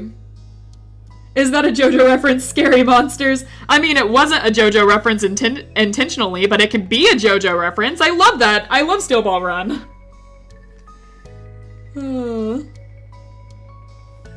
I would like transparent versions. But I understand not everyone can make them. So, like, if you send me non-transparent Olivers, I can try to make them transparent. So I can add them to the screen. Alright. Let's go. I'm gonna keep getting distracted. I mean, that's the point of these book club streams. Distract me from not reading the visual novel. But oh man, I need to we want to get through this. I need to get how to crop the Olivers. It's alright. I downloaded the pictures so I can do it. It just I won't be able to do it while I'm streaming right now. We need a bell or something to keep focus. Yeah, just like start like posting the emoji bell to be like, hey Angie, story, read it. Oh man. Let's see here. Where were we? Would it be possible to get an ice cream sandwich? Oh, and some napkins too, if possible. Can do? Huh, he still preferred those. Something about that memory made your chest tighten. You weren't quite sad, but the Cinnamon wasn't happy either. Yeah, like that. Angie, where is Subway Surfers? This isn't Subway Surfers stream. This isn't a Subway Surfers stream. You guys can't lose your focus this much. Pay attention to the book. This is literature. This right here is literature, alright? The bell. Okay, I got it. I'll read.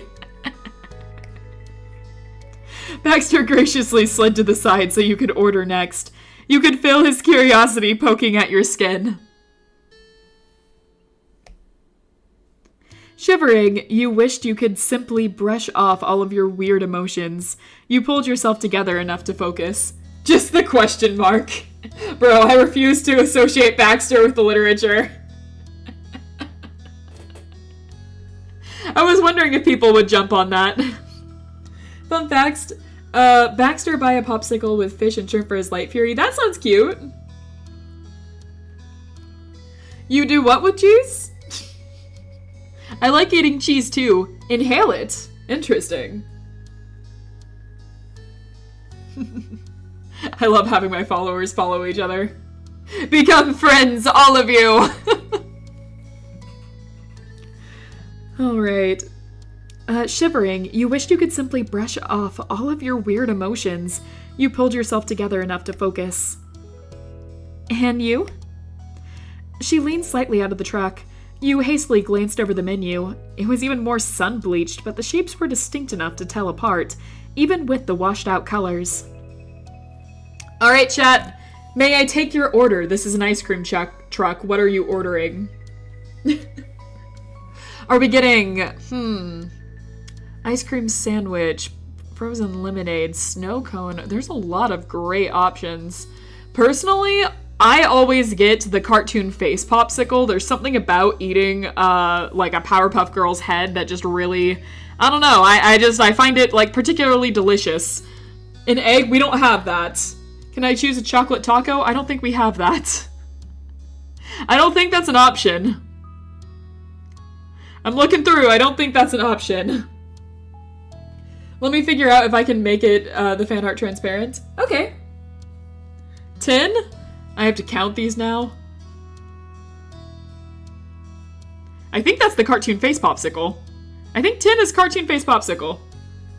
I'll take an Angie then. You guys want to eat me? You want to eat me?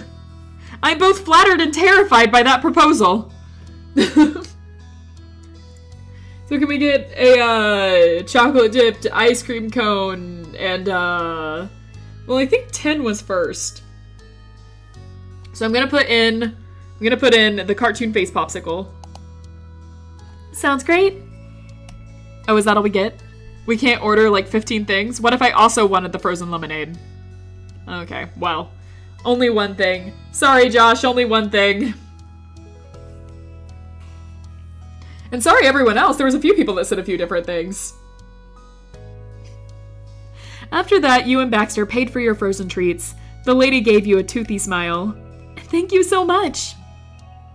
All right, give me 1 minute. Is what she's... Nope, wait, no, wait, that was her, that was her, that was her, that wasn't Baxter. Hold on. Ahem. All right, give me 1 minute. Is what she said before ducking out of sight. In her absence, neither you nor Baxter uttered a word. The only noise between you was the faint sound of the woman rummaging through her own truck. Then, just as promised, she returned about a single minute later. Baxter retrieved his desired ice cream sandwich and a handful of white paper napkins. The woman extended an arm out to you next, passing your cartoon face popsicle. Holding on to your cartoon face popsicle, you beamed. The ice cream woman chuckled, delighted by your reaction. Have a fantastic evening. I'll be enjoying mine much more with this. You're welcome. Nothing weird here, just two exes hunting down an ice cream truck together. This is perfectly normal behavior.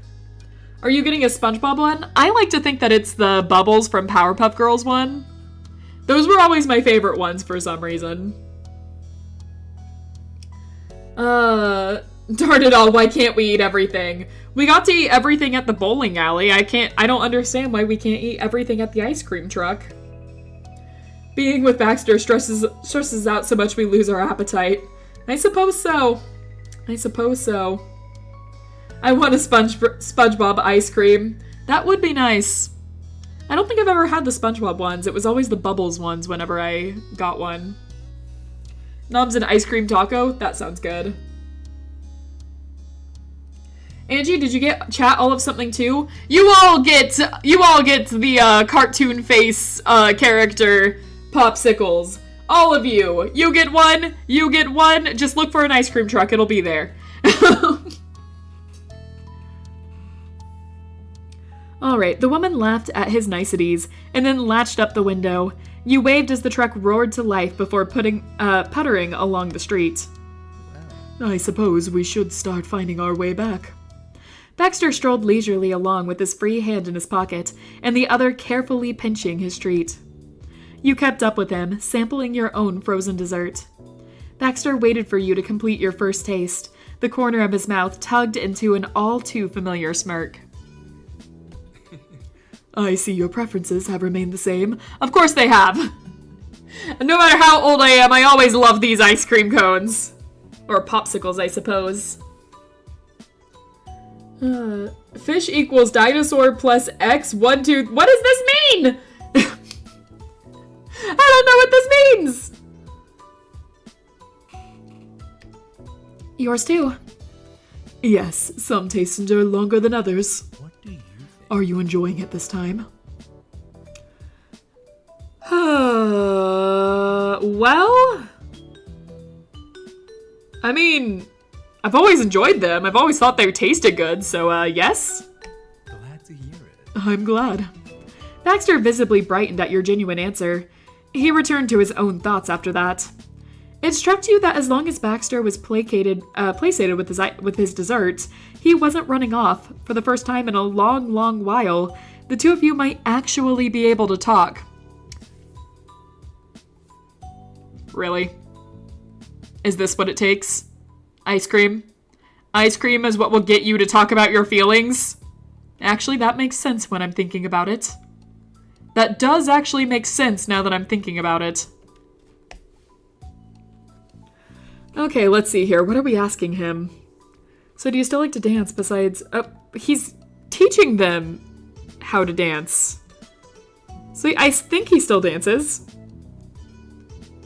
Oh, besides for helping couples. Yeah, okay. That makes sense. Why did you become a wedding planner of all things? Why do you only choose rock? Are we really not going to ask, like, the major thing? Red flag, he's not watching Netflix. That's right. 7. Are we really not going to ask him anything? Wouldn't you confess your deepest secrets for the greatest crimes over ice cream? You got a point. I mean, you have a point. Okay, I'm gonna ignore chat for once. We can't say nothing for Baxter. Alright. This is too much of saying nothing to Baxter. I want to know. I want to know. I want to know the truth behind all of this. Alright, do you still dance? Not competitively. Actually, I haven't kept up with that as a hobby. These days, it only ever comes up with my clientele. His gaze trailed off in the distance. I love dancing, but unfortunately there isn't room for everything. I imagine you must have dealt with similar situations in your adult life by now. You stared straight ahead at the empty road and thought about it. He was right. Adulthood brought hard changes, and yet it seemed impossible to separate dancing and Baxter in your mind. Slowly you nodded. He might not have seen. Having said that, I can't complain. There was a rather low chance that my love of dance was going to be utilized in my actual profession, and yet here we are. Wait, do we only get one question? I don't know. I don't know. I don't know the answer to that. Not bad. Silver linings and all that. Nope, we get more than one. We do get more than one. So ask away, chat. Oh man, last question seems like it would be the best one. Fish? What about fish? I am a fish. Why are you a wedding planner? Are we gonna just go down the roster? It was difficult to comprehend. Why, out of all possible careers out there, and the plans he had made for his future, why had he ended up in a relationship-based profession, since he's not good at keeping them? Well, actually, I think this one makes sense. The last we saw of him was him planning an entire party. I think that he would like wedding planning, actually. Baxter held onto your question for several more moments. He closed his eyes consideringly. Let's see. I received a degree in business management, after all. I always assumed working with fellow employees within a company would be preferable to dealing with the wider public. However, in practice, I found that event planning best suited my strengths.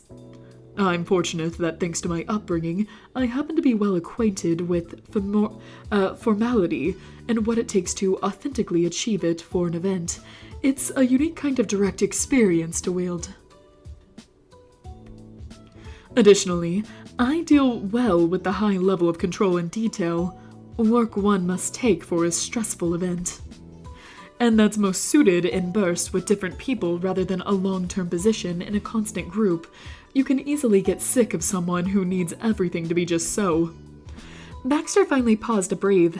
You could sense his focus trailing across your furrowed brow, and that only made it worsen. His appraising response was a barrier rather than an answer. My job makes me happy. The ups and downs are worth it. Oh. I enjoy seeing people at their most joyful, and knowing that I can contribute to making it happen. At least, ideally, they'll be joyful on their wedding day. Yeah, I suppose ideally. I've long since realized how straining and unpleasant the whole planning process is. It never seems to matter how much I try to smooth out the process. It all happens in such a frantic flurry. One can scarcely keep up. But then, the day comes, and I've done my job right. Then the entire event will be an unforgettable moment, and once it's done, it's done. Yeah, he does like ending things after playing it. That was a thing. That was in fact a thing for him. You saved the last one for last since it's a good toxic and petty choice. I suppose so. You got me there. Fun fact, Celine Baxter's Light Fury is wearing at this moment a silver dangle necklace with amethyst. In fact, Baxter gave her some luxury jewelry for it. That sounds nice. So, I believe you can see why this position was a fitting match. He painted a clear picture of his thought process. You had no idea how to respond, so you inclined your head instead. Alright, we'll go in order. I suppose we'll go in order. Why do you choose rock? Oh, that's an unexpected query. Is it? That's not a normal thing to take such a committed stance on. I've been wondering about it this whole time. Truthfully, it's my favorite option out of the bunch. A nice fist. Simple, effective. Baxter's free hand tensed into an aforementioned representation of a rock just long enough for you to see it, then his fingers loosened. But rather than why I chose rock out of the three, I imagine you're more intrigued on why I only use one in general. Yeah, no, that is a thing. I mean, you're basically letting everyone else choose. It would be funny to just ask the last question and nothing else. It would, actually. Yeah. Well, I've done it about as long as I can remember. It made the game more enjoyable in my youth. It made the game more enjoyable but to not play the game? The petty types of decisions that were best suited to be decided with randomness mattered little to me. It was far more amusing to see who would use the advantage they had to win and who would be willing to take the loss, and why they seemed to do so. Baxter glanced towards the distant sky. At the bare minimum, I'm not that much of a brat any longer. As an adult, I use it mainly to get away with not making decisions of my own. Whoever is playing with me has the responsibility to win or lose, because what they're up against is preordained. I don't need to choose which symbol to make my hand takes. It's easier that way. Alright, you just don't want to make decisions. Got it? Oh. But, of course, when it comes to work, I absolutely can make decisions. It's only in my personal life where I lack conviction. I know that one already. Not to be petty or anything, but we all kind of know that one, Baxter. Alright. You've changed a lot or you haven't changed much? Or do we just go straight for the question? Relatable decision making is hard. It is, honestly. I'm losing the ability to talk. Hold on, I need water. Hey chat, drink water. Hey Big Sis, welcome in, drink water. This is your friendly nagging, Angie. I'm not friendly, I'm threatening you. Drink water, take care of yourselves. Not be petty since when? Oh, I drink water all right? What does that mean?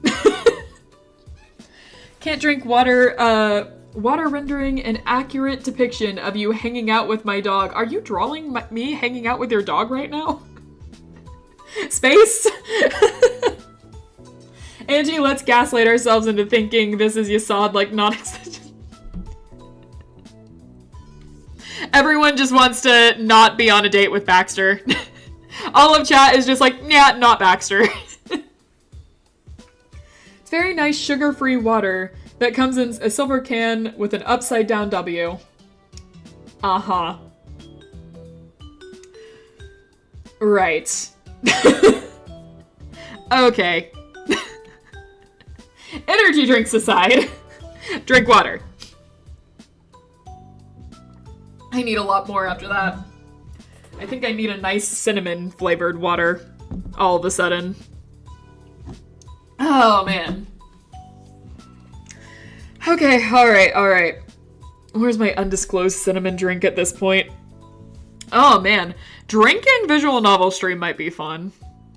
Thinking about that right now. Let's see how much I can read. Not really, not right now. We have to get through this. I don't want to see Baxter's face after this stream. We have to get through this. It's been months, guys. It's been months.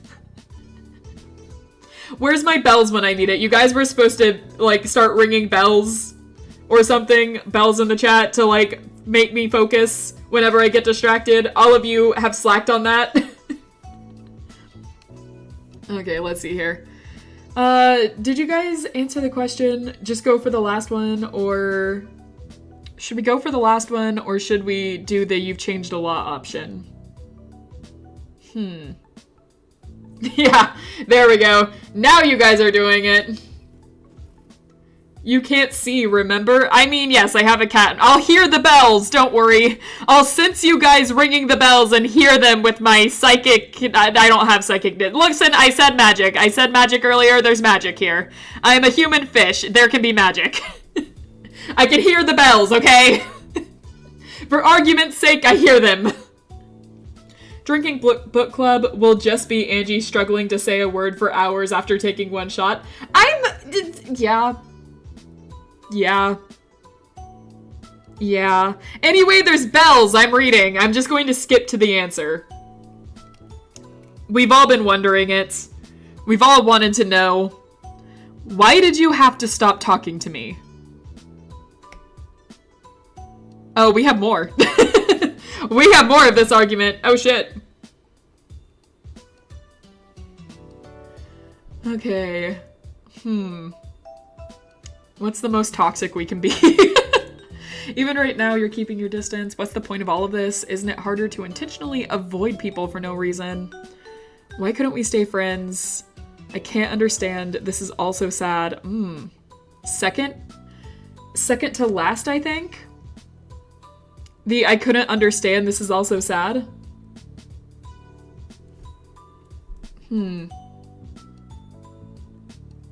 6. We're not doing 6. We're not avoiding him any longer. If I let you guys avoid him, everyone will just choose to avoid him. We're not doing that. This is supposed to be his route. Best you can do is make the romance as toxic as possible, okay? Okay. Yeah, drink water. That's right. The rest are too healthy and introspective. All right. We can do I can't understand. The escalating volume of your voice captured Baxter's full attention. His mouth tightened. He was unable to look away. Please, say something. You're right. This isn't an efficient plan for living a happy and breezy life. Baxter took a deep and steadying breath, then ran his fingers along the edge of his swooped bangs. Need to understand. Rain, I do want to be entirely clear. You are wonderful. Never doubt that. I'm starting to doubt that, actually. This whole route has made me doubt that. Look, man, we've done some stuff that I'm gonna be honest, aren't the healthiest here. The wonderful thing, I'm doubting. But you know, yeah, sure, wonderful. We're wonderful. Yeah. What happened? I do exactly that to everyone who unfortunately crosses my path.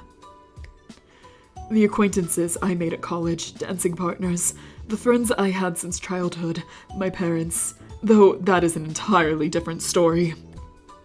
The point of the matter is, excluding those I interact with regularly due to work, I have no relations whatsoever. That's simply the way it goes. You found his words incredibly hard to believe. Nothing was simple about his explanation. Baxter cut things off there. He was not willing to deal with the part of himself, but surprisingly, he also didn't take it out on you as he had any other time you tried to get personal. The topic just drifted, and you let it. It left a truce between you both in that moment, and for the evening, you could make peace with that. We made peace with that? We've been petty this whole time and we made peace with that one? I mean, okay, but I'm just surprised we're letting that one go. Stare him down, intimidate him, assert dominance, stand there menacingly. I mean, I'm pretty sure that's what we did earlier. You missed it. We already did that one. Angie, banish them to Lobotomy Corporation. They even has a Yasad cosplay on.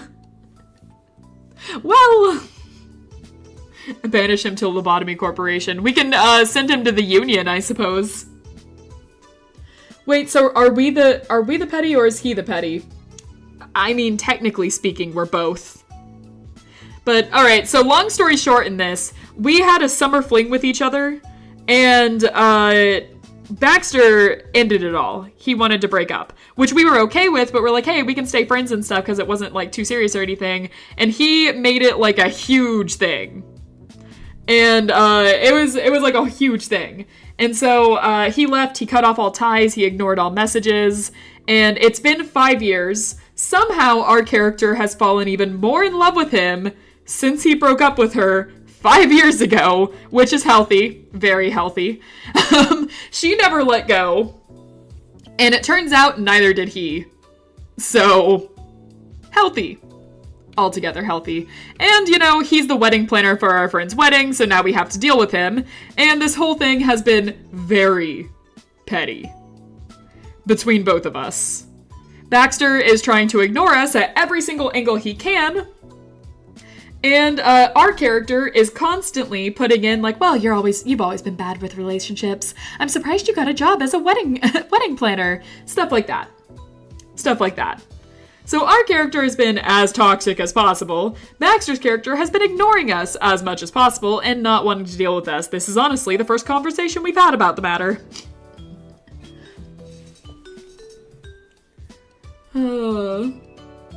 Let's see, there's a few other ones I've missed. The game can't handle us being meaner than slightly passive-aggressive. That's right. The game is actually a fairly wholesome game. So it doesn't get, like, I'm saying petty, it doesn't get, like, toxic. It won't. Celine Baxter's Light Fury is a form... Okay, hold on, I'm reading this completely wrong. Is a form of Light Fury... is from a Light Fury clan, but she went for a summer vacation to spend with her human friend. That's cute. That's really cute. Why is social communication so confusing? It always is. Relationships hard.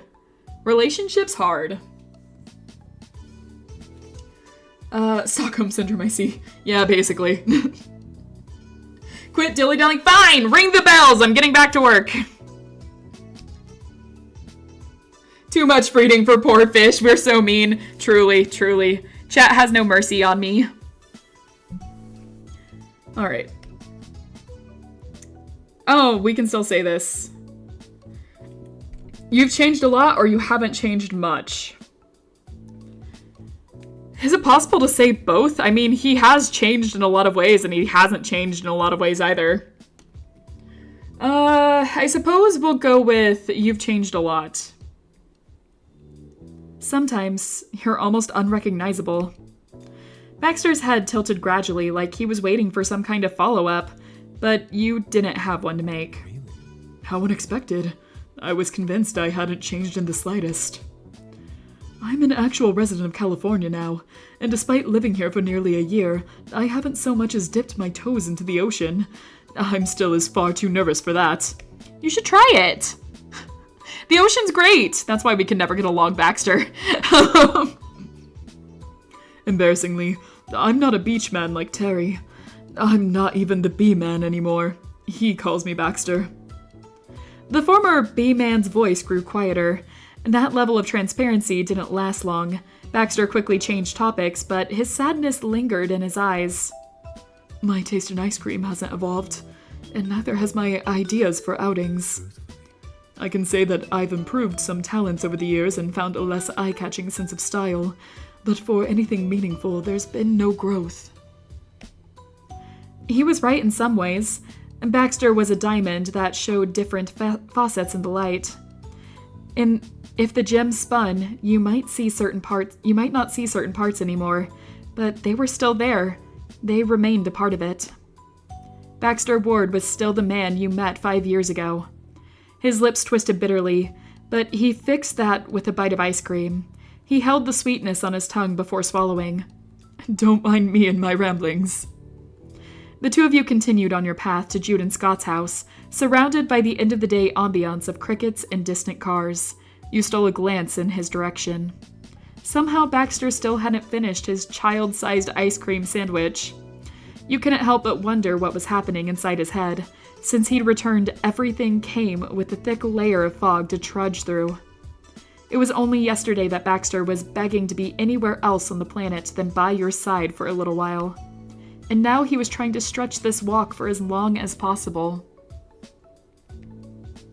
A part of you understood. Despite the intensity of your problems, being near him was beginning to feel more comfortable again. The heated anger had cooled into a distant warmth, like a scorching noon sun easing into sunset. Was it because of him, or because of you? Were you both doing something? Would any of this even matter by the end of the day after tomorrow? Did it even matter right now? Time had run out to say anything else. Baxter plopped the last bit of his treat into his mouth and crumpled the wrapper up. He was finished with this.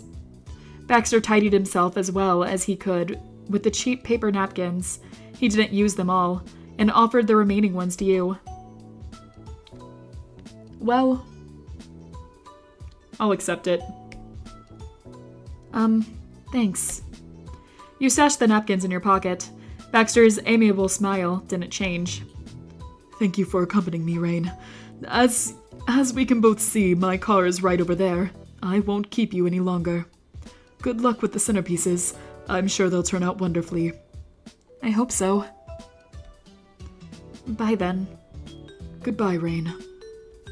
He got into his vehicle for real, and was gone again. After an exceedingly long break to see him out, you returned to the house. The door was unlocked with a twist of your wrist. The sight earned a grateful sigh. It was a lucky gift of fate that the front door was left open. No one had checked since you were gone.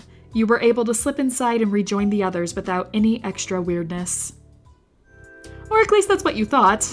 Miranda, Jude, and Scott stopped what they were doing to stare at your entrance. They must have heard the door close. Awkward. Oh, were we about to tell them how we were hanging out with our ex? Oh, man. Mercy heard that's a character from some game. I don't even know what game. I do know what game, but I've never played that game. Now I'm depressed for Baxter. Growing up's hard, man. Growing up is hard. So much of you changes and then you don't change at all. I can relate to that one, actually.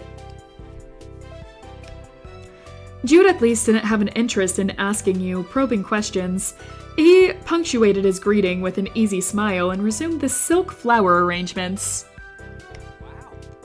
Wow! The missing Rain has magically appeared. Were you talking to Baxter? He folded his arms across his chest and watched you with an honest curiosity. Unlike his soon-to-be husband, he couldn't just let the delay slide without mention. Yeah, we talked for a little while. We were catching up. Miranda's shoulders relaxed hearing that news. After experiencing the impact of the summer firsthand, she understood the magnitude of that step. Really? You seriously did know him? We've been over this, haven't we? You seriously did know him before? I did. And do. Sort of. He's still Baxter Ward.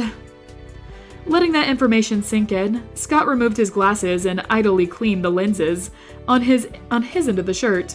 He slipped them on and then sheepishly scratched at the top of his head. I know the Baxter stuff is old news for you, but I'm finding it hard to imagine. Yep, it happened! We dated him, we did that. He's taunting us. Which one? Sorry. That's probably because you're the only one of us who's never met him before. Now. What? That comment was finally enough to pique. I can't speak all of a sudden. What is happening to me?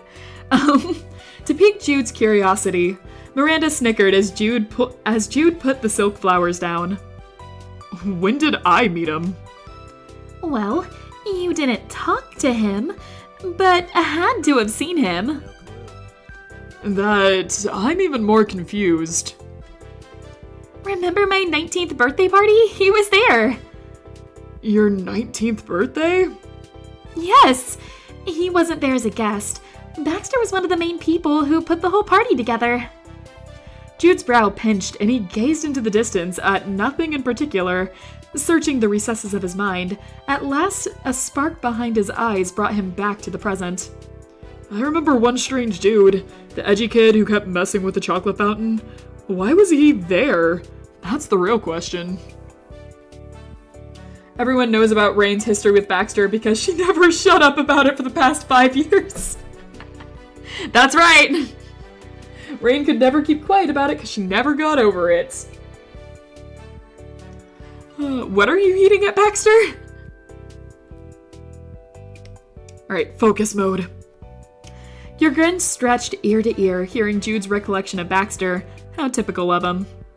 Somehow seeing a strange monochrome man at his little sister's party didn't prompt him to ask any questions then. It was never too late, though. Jude, that was Baxter. What? That was Baxter? With the eyeballs? Oh yeah, he had eyeballs on his shirt. I forgot about that. Jude repeated those words slowly. He needed a moment to process. Yes. Then he dropped, folding like a chair. You'd never heard him laugh that hard. He was shaking. In contrast, Scott kept his composure. The longer Jude continued, the higher Scott's brow raised. What do you mean with the eyeballs? What's wrong with his eyeballs? The Urquhart siblings were both peeling with laughter at this point. You could only hope Baxter had driven far enough away to not be able to hear it himself. Nothing. There's never been anything wrong with Baxter's eyeballs, I think. Poor Scott. He never experienced Baxter's black and white glory in person. It wasn't something any of you could convey with mere words. Phew. Jude pressed his palm to his heart and leaned against the couch cushions until his breathing calmed down. Scott, you had to be there. He looked like a fool. Let's not hold it against him. That's true, his fashion choices were horrible. I think he looked like he could about be a VTuber, though. Monokuma-themed VTuber. I just imagined Rain every single day after waking up screaming, "The damn piece of redacted!" About true. About true. I could imagine that, too. Miranda looks like a... Are you saying Danganronpa character? If you think that, I think Baxter, old Baxter, definitely looked like one. He looked like Monokuma. Guess so. I'll take your word for it. Jude scooted to the edge of his seat and grinned widely at him. He gave Scott's leg a pat. Time to get to work. Flowers won't arrange themselves. Scott bobbed his head, still in a daze, and the three of them got you up to speed with the crafting circle. The rest of the evening and well into the night was spent joking, sharing stories, and creating beautiful masterpieces. At one point, a new message in group chat caught everyone's attention. Baxter asked for confirmation that tomorrow would be the big day out with the couple. You weren't sure if it was only in your head, but Baxter's phrasing felt a little more friendly than his prior updates. He even used a thumbs up emoji. That was completely new. You went to bed and hoped this might be a turning point. Things were coming together. The next day, you had in the morning, afternoon, and evening to yourself. Jude and Scott were gone until late. However, they managed to keep everyone in the loop while they were gone. The group chat buzzed with various updates throughout their adventures. There were glimpses of the suit stores they were checking out, the event room that was used for practicing dance in, and pictures of the three of them presumably taking a break. Jude and Scott were thrilled in the photos. Even the occasional Baxter in the background seemed pleased. And based on the updates, that wasn't for show. The wedding plans were genuinely going well. Disregard what I said, he used emojis. Oh, alright. Disregarding, we no longer feel bad for him. Why is everyone burning the poor dude? You had to be there, man. Past Baxter was... I understand it. I understand why everyone was burning him. Done with masterwork? Did I miss anything good? Did space miss anything, guys? Anything at all? All I've gotten with this is that we ate ice cream with Baxter. We forgave him? We had a healthy conversation? I think we're on good terms with him now? I'm a little fuzzy on those details, but I think we're, like, good. Or something. Which is, like, weird for a Baxter story.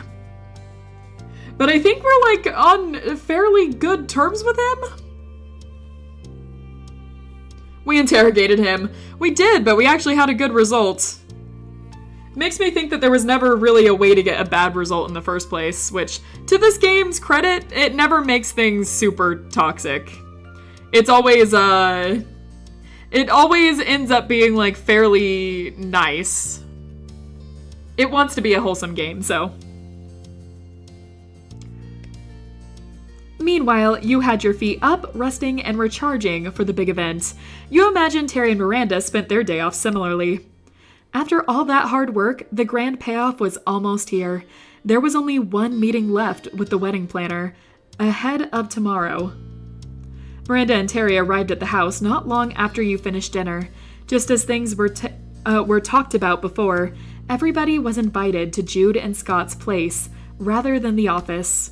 It wasn't long before the fiancés and their wedding planner strolled in with their spirits high. Almost everyone got settled comfortably in the living room.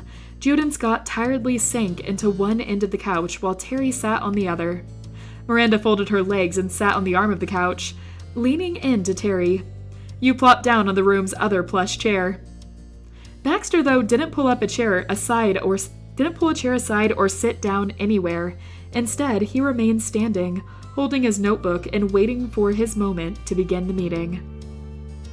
I would like to extend my sincere gratitude to everyone here. You've handled this stressful schedule commendably.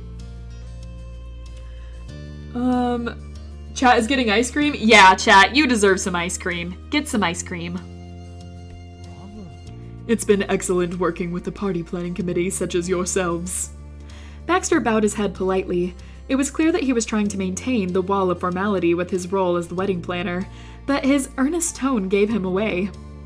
Baxter meant what he said from the heart. Before comments could be made, he changed gears and tapped the pad of his finger to his chin. My main concern at this point is simply the partygoers enjoying themselves the day of. Though there are a few remaining details we need to get out of the way before I leave. It's minor. The room buzzed with excitement. The fruits of your hard labor were almost ready to feast on. Miranda reached across Terry on the couch and gave her brother a big high five. I can't wait! I can't believe we made it in one piece! You and me both. They both laughed heartedly, and she offered Scott a high five next. Terry, meanwhile, dropped his chin on Miranda's spine with a quiet hum. She squealed at the sudden contact and missed Scott's hand. Scott immediately shifted from the high five to making sure Miranda wouldn't lose her bounce. Baxter cleared his throat to regain the room's attention. His soft expression grew more focused. As I said, we have a few remaining details to sort out. May I? Knock yourself out! But hurry before Randy knocks somebody upside the head. I'm fine, Jude. Thank you for being concerned. Yep. Miranda resumed her seat perched on the arm of the couch, and Terry signaled Baxter to start with a thumbs up. So we had quite a productive day, as you might have seen. Yeah, you got most everything knocked out of the way. I'm no longer worried that the wedding's not gonna happen. I am a little worried to see what the cake is gonna turn out to be, though. We did order that 3 days before the wedding. 3-tier cake. So, God, I'd hate to be that cake decorator. The baker in general, I'd hate to be. God. I mostly have the stream in the background. What is that smile? The last time I saw something like that was during the Jeff creepypasta days. Oh, you know, it's a smile to haunt your nightmares.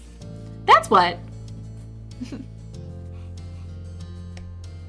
Scott sat up straighter in his seat and nodded confidently. He couldn't hold his thoughts a second longer.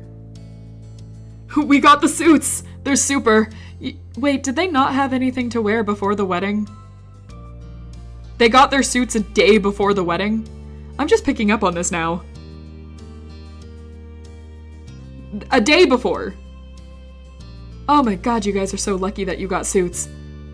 How hard is it to go suit shopping? Actually, I don't know the answer to that. Dress shopping is like a whole thing. I've been with a few friends to go dress shopping before, and oh my god. It is tiresome. I don't know about suit shopping though, actually. They have me there. I'm equating it to dress shopping, but it actually might be very different. Hard? Okay. I see. That's why I never do it. Gotcha. Yeah, I don't know how suit shopping is, but wedding dress shopping is, oh my god. It is a whole ordeal. I've been a bridesmaid a couple of times and have gone, wedding dress shopping, and oh, it takes me out. We do it because we love the people getting married, but like, it's a lot of work. It's a lot. Frankly, that's more than I expected of them. I have expected the two of them to stop at the men's warehouse on the way to pick a pair up without trying them on. Honestly, with the way that this wedding planning has been going, you might have a point there. They might have done better than I expected.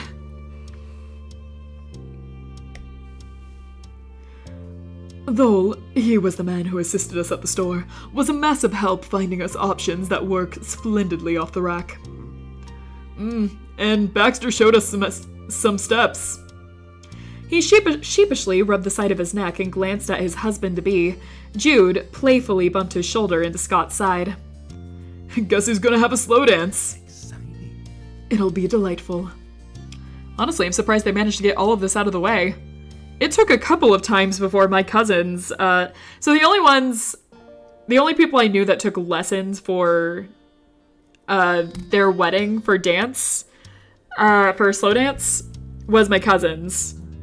And it took them, like, a few weeks, I think. Like, they had, like, a few weeks they did. So I'm surprised they got it within a day. From there, the conversation kept rolling. You, Terry, and Miranda listened while the couple confirmed the final touches of their wedding ceremony. And I have some additional good news to share. It's an update new to the whole room.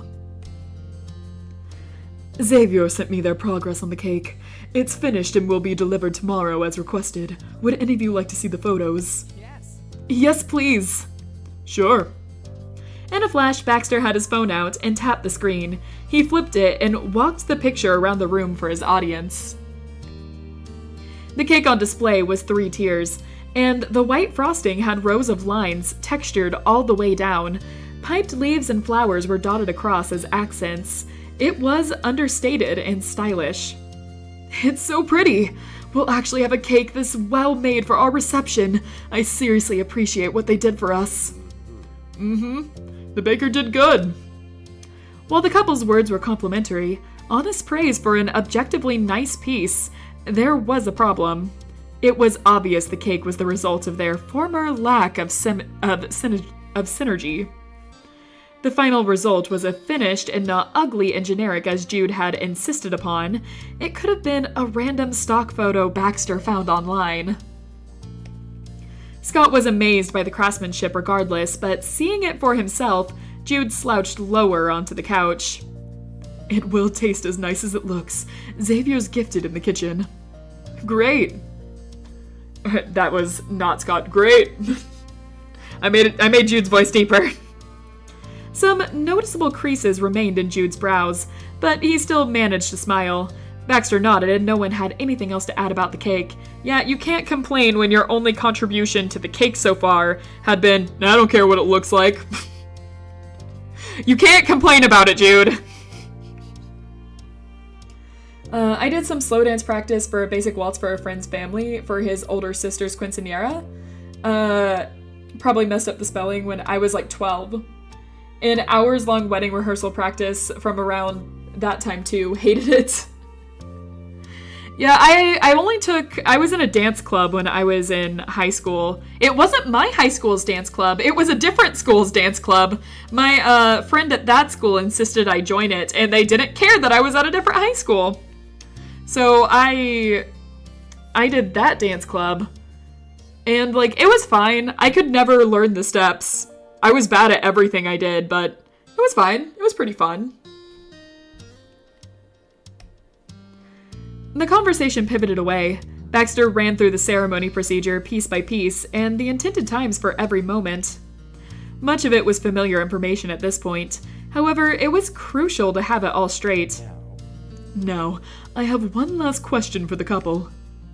There's a tradition where the two being married choose not to see each other or not have any communication whatsoever before the ceremony.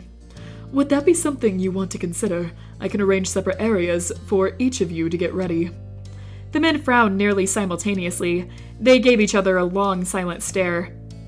It would be hard not seeing or talking to each other at all. Yeah. Not sure. And what if there's a problem? Scott's frown deepened. He lifted his glasses and rubbed the bridge of his nose. We gotta see the thing through together. Beaming, Scott hooked an arm around Jude's shoulders and pulled him close. He whispered in his fiancé's ear. We're gonna throw a great wedding. Best friend in school. Yeah, it was pretty cool. I enjoyed doing that. I mostly did it because I just wanted to hang out with my friends. I didn't really care about dance as much, but I wanted to hang out with my friends. So it was nice that they did that.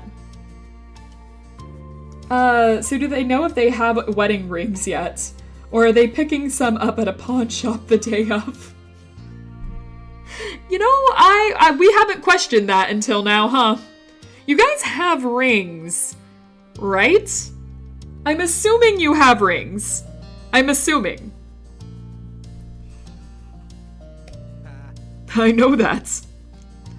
Are you both feeling prepared to get married then? Yes, we're raring to go. Jude rested his cheek on Scott's shoulder and let out a gentle sigh. The peaceful look on his face splintered. Yeah. Very good. There was something in Baxter's tone that caught your attention. His gaze lingered on Jude. Whatever he was thinking, he kept it to himself. Voice that one for me. No, it wasn't. You could read it on him like a billboard. I believe that means we can call an end to our final meeting. Wow. Woo! Terry just randomly over there. Didn't even see Terry. Wait, are they gay or am I gravely misunderstood? No, they're gay. They're gay. That is what's going on here. They are the couple. They're gonna read their vows to each other on some cocktail napkins that the caterers provided. Oh no. Don't wish that into existence. This wedding planning committee already did enough.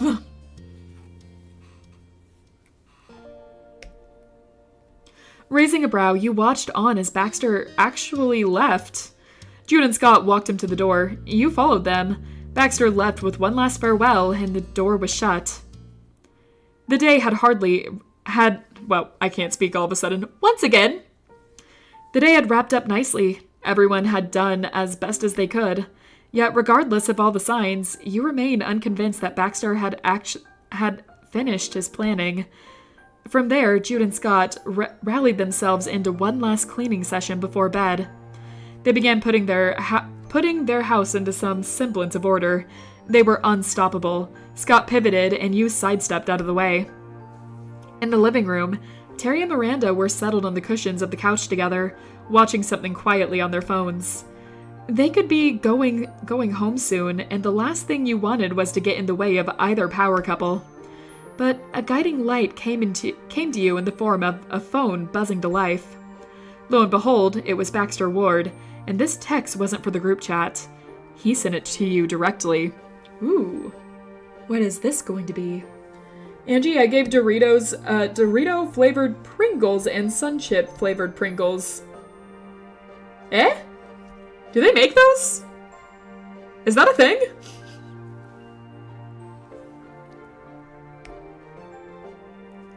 I'm sorry for messaging you out of the blue, but could you do me a favor? I need Jude to meet me outside. Where's this going? Where's this going? I have those Pringles? Interesting. I didn't know that they even made those. I'm still here. I want to speak with him. Can you convince him to do that? I'm worried he might not listen, or he'd tell Scott if I text him directly.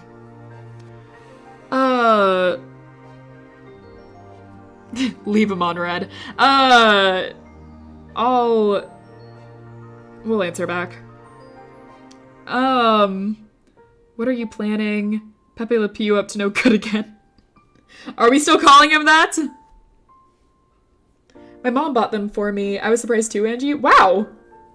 Well, that's pretty cool. I had no idea. You owe me one. That's right! You owe me one. You owe me one. Oh, Pepe Le Pew? You want to do Pepe Le Pew? Alright, we can do Pepe Le Pew.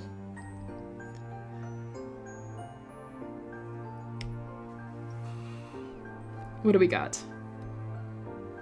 It's not as bad as you assume. You're welcome to join us for the conversation, but it's urgent that I speak to him now. You were forming an idea on where this was about to go as you slipped your phone into your pocket and got to work. Scott had moved into the living room, so that meant Jude was alone in the kitchen. Perfect timing.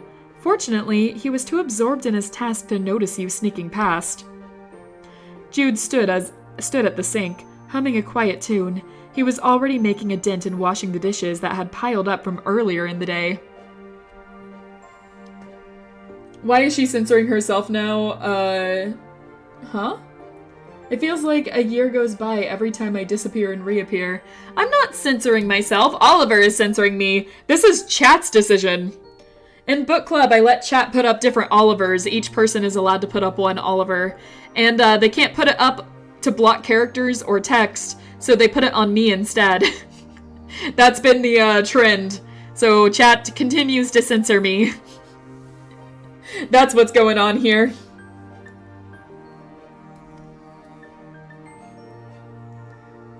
I didn't read that one, darn, it was much more toxic. I'm sorry. You were too late, you already chose Pepe Le Pew. Text the entire FNAF lore to Baxter? That would have been something. Also, welcome in. Your name is Cup now. Welcome in, Cup. It's been a little bit. I texted that to Baxter. Nice, nice. Would love to see his reaction to that one. Hey, Jude? I want to sing so bad right now. Chat, sing for me! I can't do it! I can't do it because YouTube will strike me down, but I want to. I'm named Cup everywhere, so yeah. And hello, glad to see everyone is relatively fine. Yeah, we're doing good. Hope you're doing good too. Actually, since there's no longer a Corniver on screen, you can you move the Longiver to cover some menu buttons? I can do that. Let me drag him. Do you want him like over the menu buttons? Like long over the menu buttons? Like this? Hold on, make sure to get his snout in this. Like this?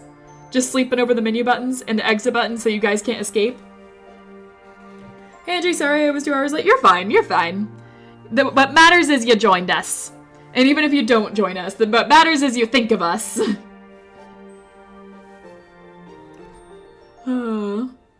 I don't know this one's at Hey Jude. You don't know. Hey Jude. But Hey Jude.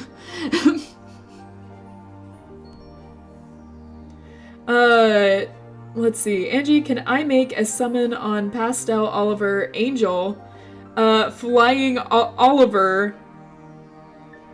What was all that? Pastel Oliver Angel. Flying Oliver behind you. Was that your Oliver? That you're talking about? Stretch it? You want me to stretch him? I can't stretch him without making him huge. Hold on. Maybe if I... Nope, that didn't work. Maybe this one? Yes.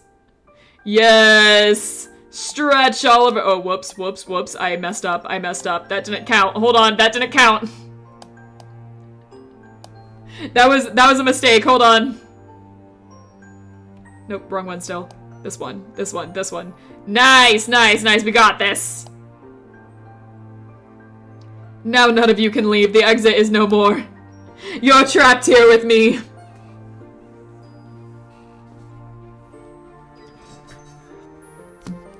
Angie, can you duplicate the long Oliver and have him cling to your shoulder? I can do that. I can, in fact, do that. Okay, let me duplicate this. We're just gonna copy this.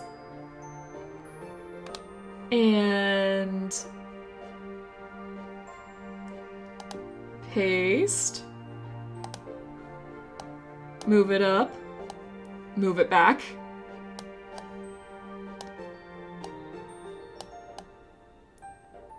There. Now he's on my shoulder. He's hanging from me. Perfect, perfect, perfect. That's what I call Longiver. It is Longiver! He's so cute. And make them pastel. I see what you're saying. Okay. Do we have any idea of the pastel we want? Do we want to just make him like a lighter color? Let me get this all working. Okay. What is the option that I've been using? I can't find it. What the heck? This is Longiver stream now. Of course it is. It's always Longiver. Oliver takes over this channel. I don't make the rules. Let's see. I can make him lighter. Whoop. I can make him lighter like that. If that's about what you're talking. Also, Angie, turns out the Doritos Pringles is just normal Doritos in a Pringles can. Fascinating. That is fascinating. I'm learning so much. He's like a little ghost beside me. That's so cute. What the heck? Wait, they both turned. Why did they both turn? I must have accidentally did something wrong when I copied this over. I might have copied it as a reference instead of a real one. That's why it did that. Well, they're both ghosts now.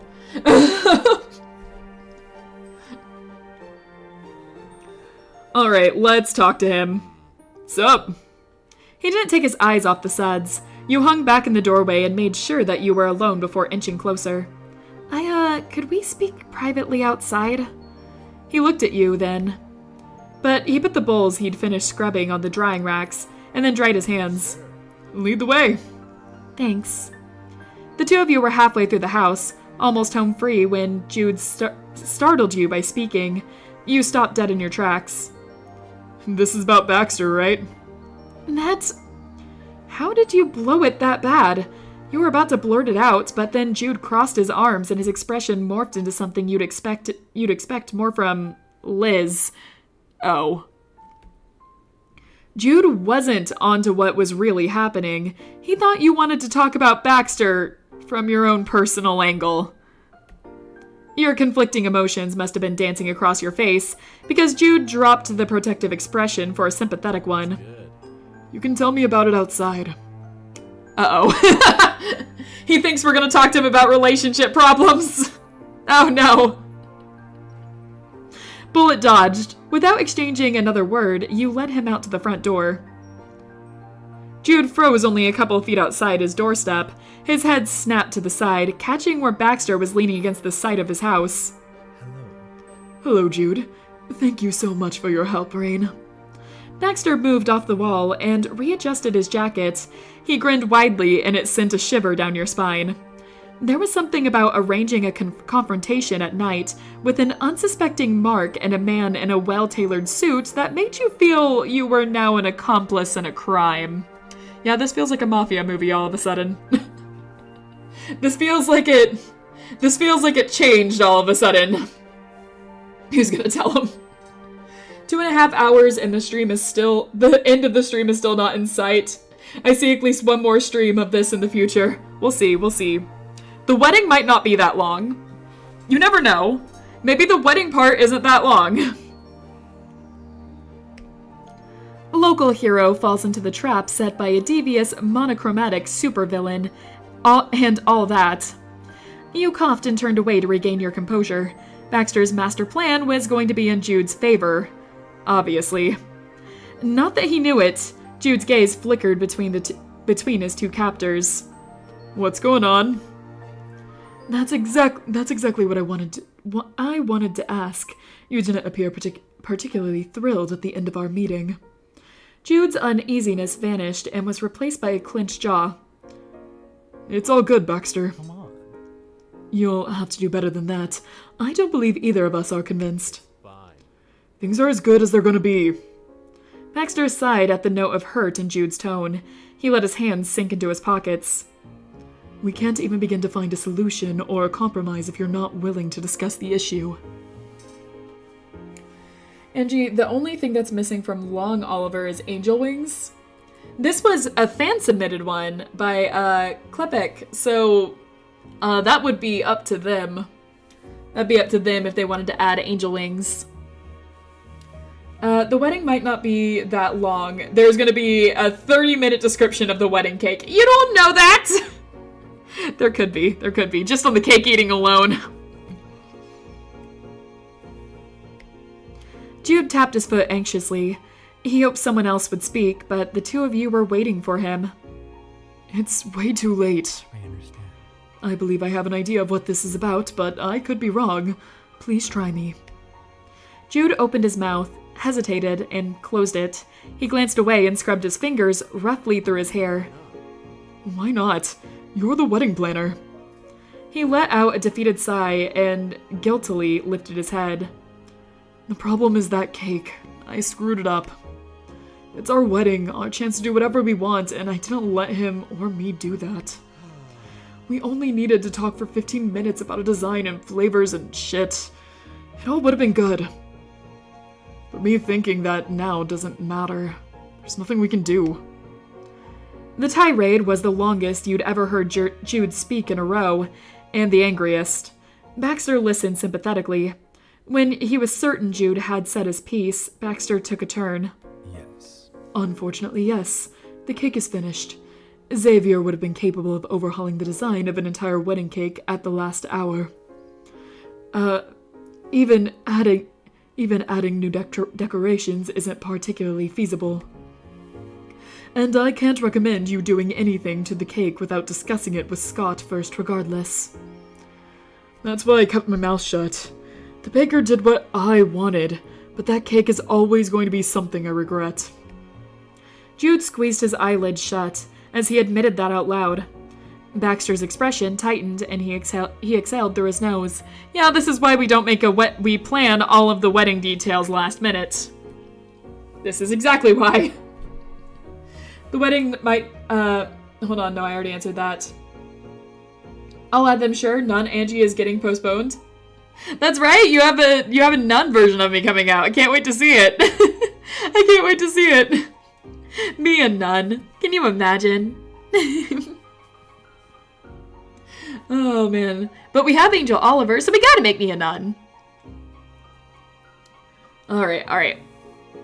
Man, looking at the deceased Oliver down there. It looks like his soul left his body. It's so cute. I'm gonna regret that wedding cake for the rest of my life, buddy. Regret your planning skills. Yeah, we can make this better. We can overall make this better. Disclaimer, it will take ages. I never draw humans. Take your time. Take your time. There's no rush. Okay. I think we already read this, right? I'm gonna assume we did.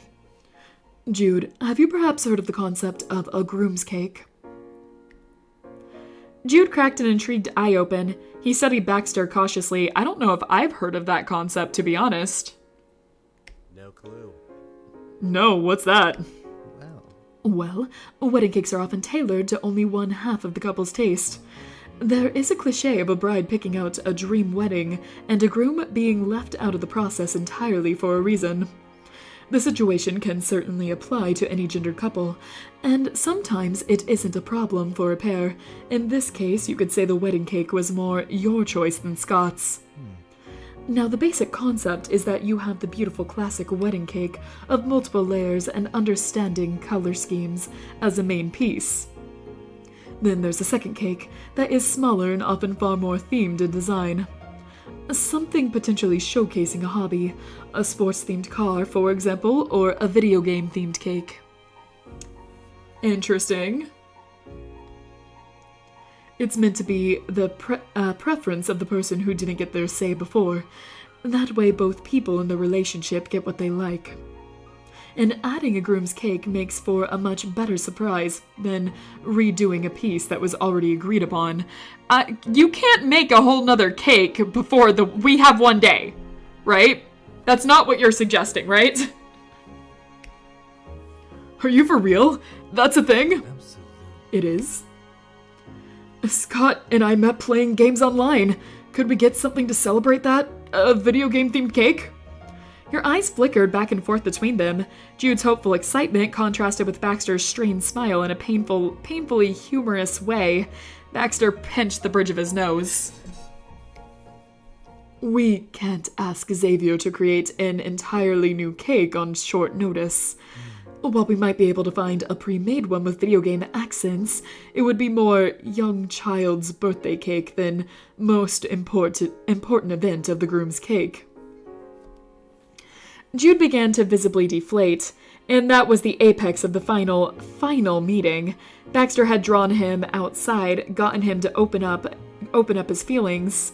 Everything had proceeded as he'd requested, and it was as expected. Baxter knew that this was about the cake, so you waited to hear why. No gamer cake! We don't have time to make the gamer cake! Yes.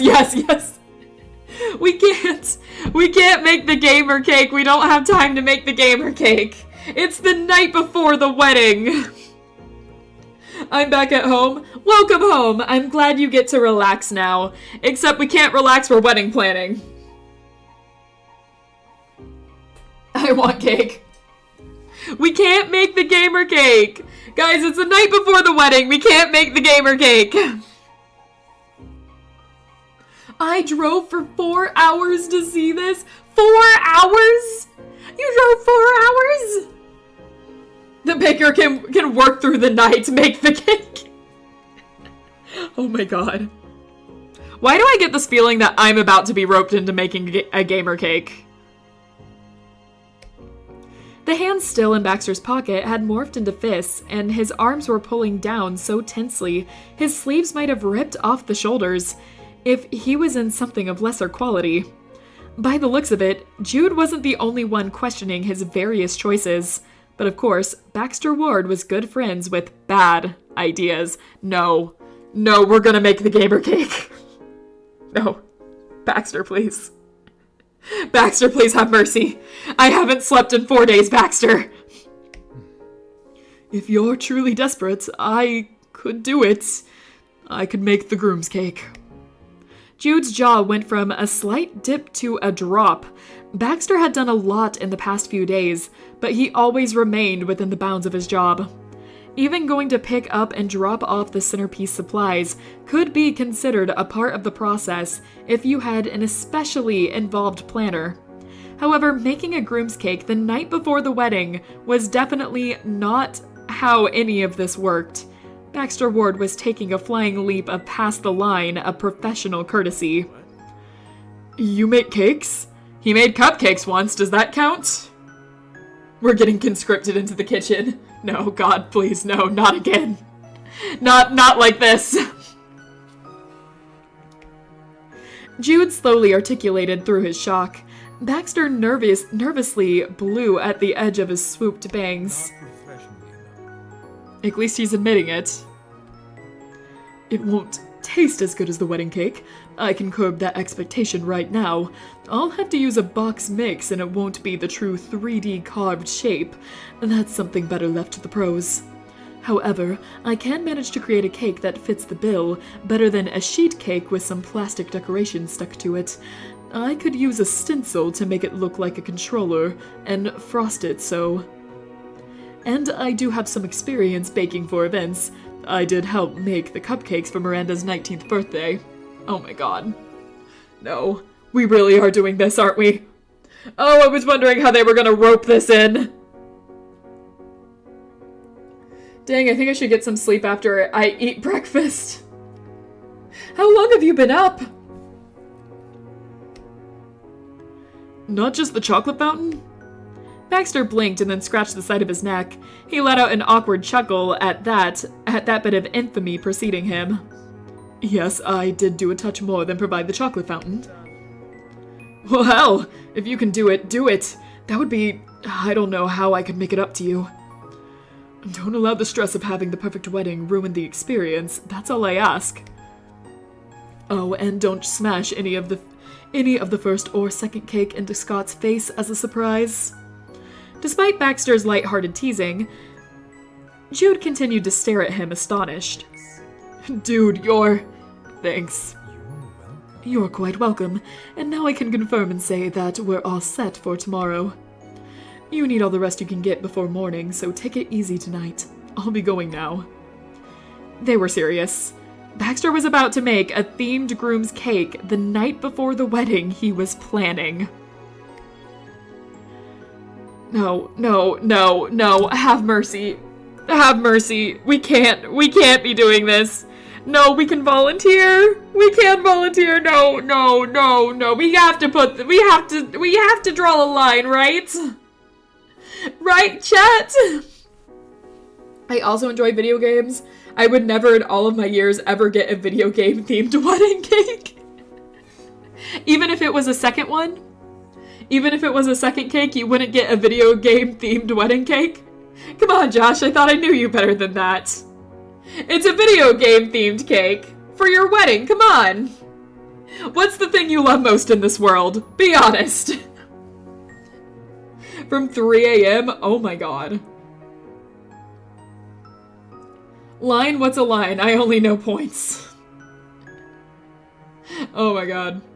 I think it's too late to change the cake.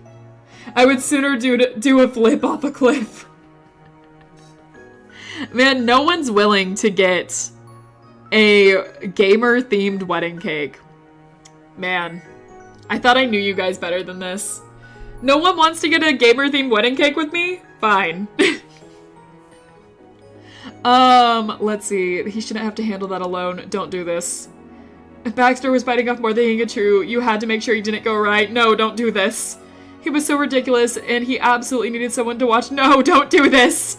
What a champ. You wanted to do everything within the power for the wedding, too. No, don't do this, Rain. There's not an option to refuse. There's not an option to not do this. No. No, please. Baxter, please have mercy. Baxter. Just Baxter, no. No! I can't get a gamer-themed wedding cake. The gaming theme will already be presented in overall structure of the Homestuck-themed wedding cake. Oh my god, you went a step further, Space.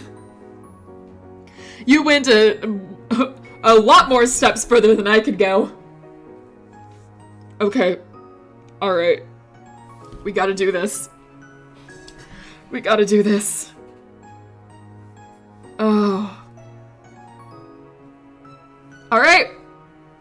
Well, if we're forced into this one way or another. We have to make sure this doesn't go awry. Gaping at him, you wish that you could pop Baxter's head open and peer inside at what he was thinking. This was so much more than cupcakes. What an idiot. Shyly, you raised your hand to get their attention. I'll help. Damn it, Rain. Damn it, Rain! Amazing. Baxter shot an unimpressed glance at Jude, and then he tried to rein his emotions in. Rain, I promise I can do this on my own. This was my choice. Don't try to talk me out of it. Jude wouldn't let Scott do everything himself, and I'm not gonna let you get overwhelmed trying to do everything on your own either. You need help. Baxter's hesitancy and discomfort was evident. He gave the collar of his shirt a light tug. I'll be baking in my apartment. Is that fine with you? Uh-huh. I'll go with you. He still didn't quite believe his ears, but he also didn't question your actions any further. Fine. I'm grateful for your assistance. Thanks again. Oh. I'll text you a picture of Scott's favorite controller. And for Rain, I'll bullshit some reason you're gone. Yes, that'd be excellent. Jude's forethought got Baxter to refocus on the situation. He scratched the side of his cheek. But before we go, I have one more question for you, Jude. Shoot. Do you have a cake mix, and either pre-made frosting or powdered sugar? Oh, and perhaps food coloring? And a sheet pen too, if you have that. He far exceeded the limits of one more question and managed to tell you both indirectly that he needed literally everything, other than the eggs and oil. Baxter was shameless about his request and simply shrugged instead. I don't have any baking supplies.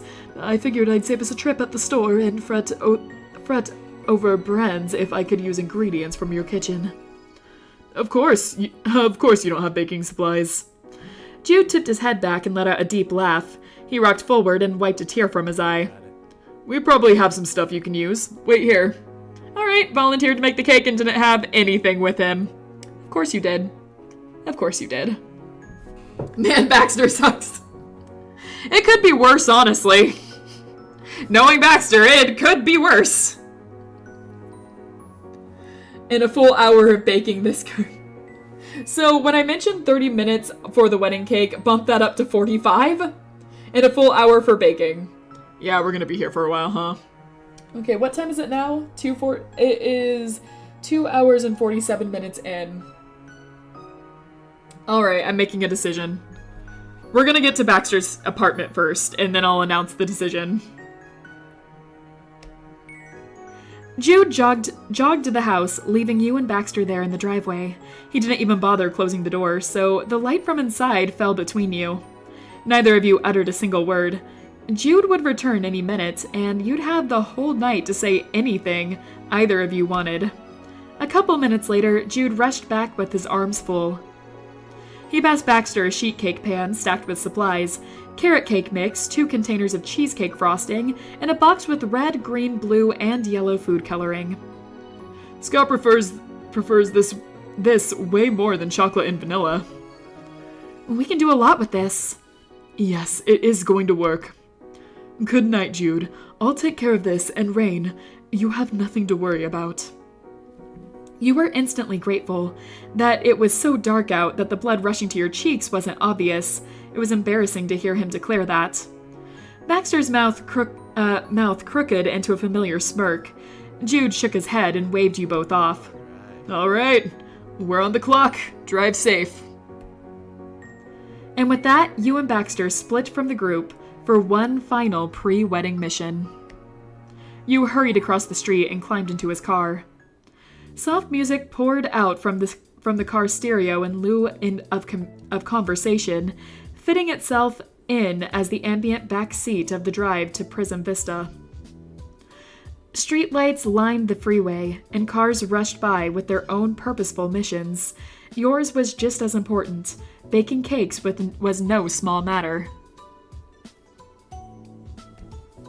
Baking a cake at, well, Baxter's was a novelty of all things considered.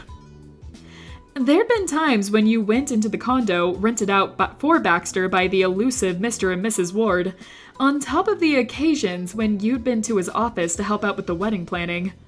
Now, you were going to be treading new ground in his day-to-day space. There was something that felt impossibly personal about it. That kind of thing wasn't even an option that summer. His family lived out of state, and he was going to college across the country. You wondered if 19-year-old Baxter would have invited you into his home, or dorm room if he could have. It didn't take long to come up with an answer. You had a feeling that he would have avoided it.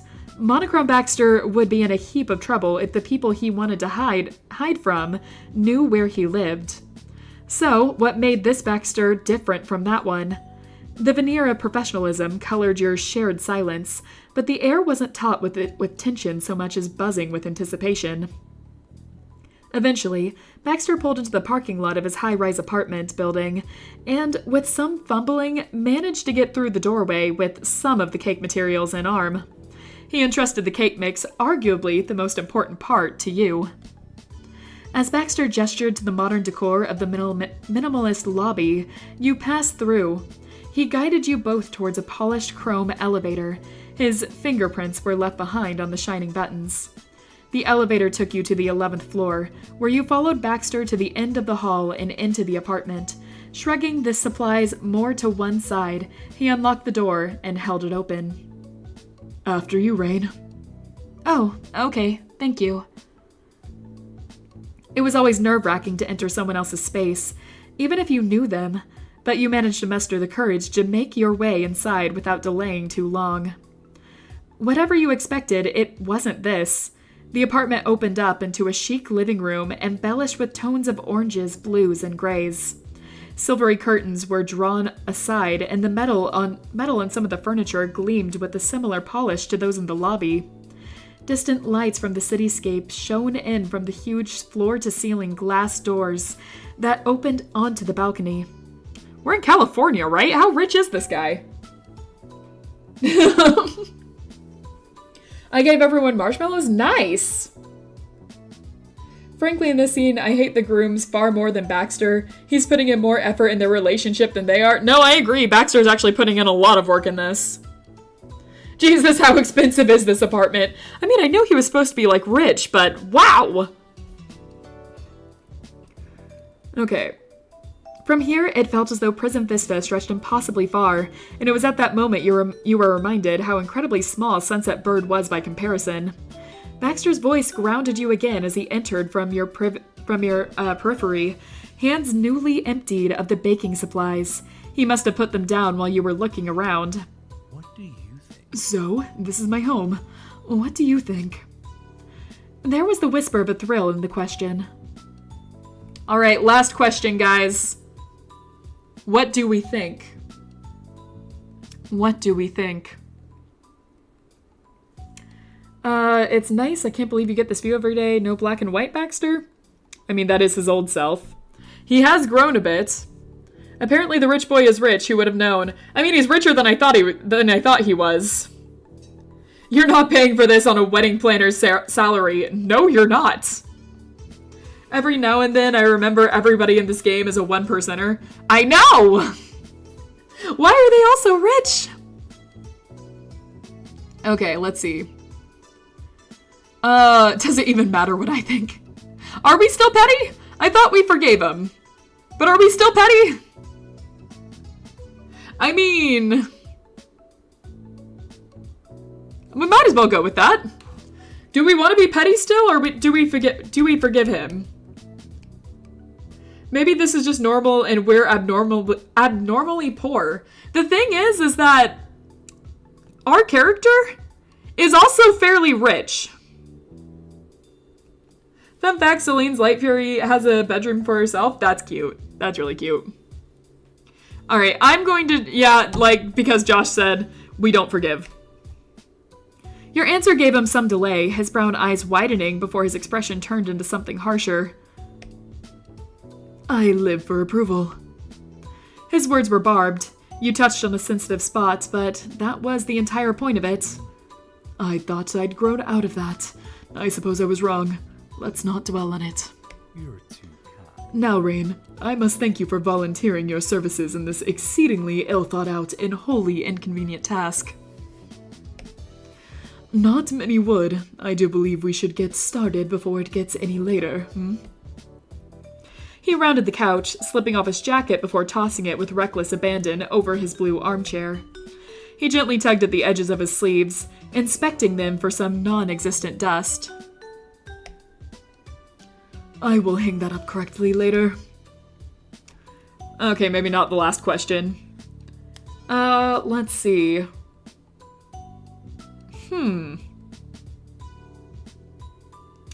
Yeah, we can be like, no, what do you mean you're not hanging it up now? Like, you can't just, leave that. Alright. And let it crease? Gaze lingered, only for you to turn away. It didn't really matter. I mean, it doesn't matter much to me. It doesn't matter at all, but we can take this moment to tease him. And that's the important thing. I've always been improper. I'm merely formal about it. He smirked as he pulled at the hems of his sleeves to make sure they didn't fall while baking.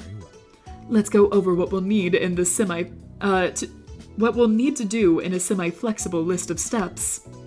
He passed you on his way to the small kitchen unit, gesturing every so often to where he placed things as he reviewed.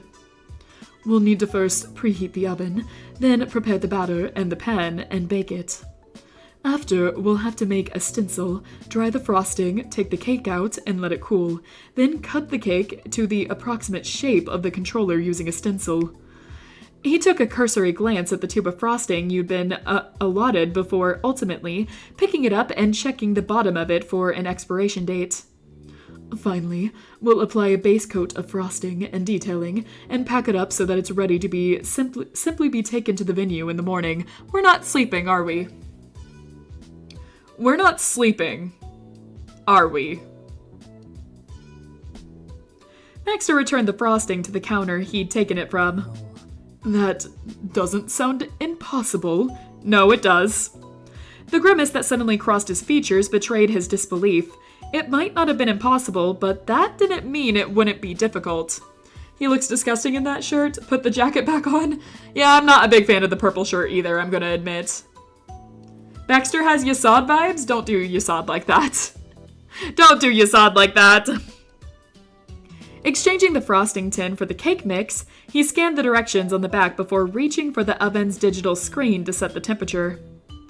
350 degrees. The appliance, beeping with recognition in its interior lights, flickered on in warning. So it begins. So it does.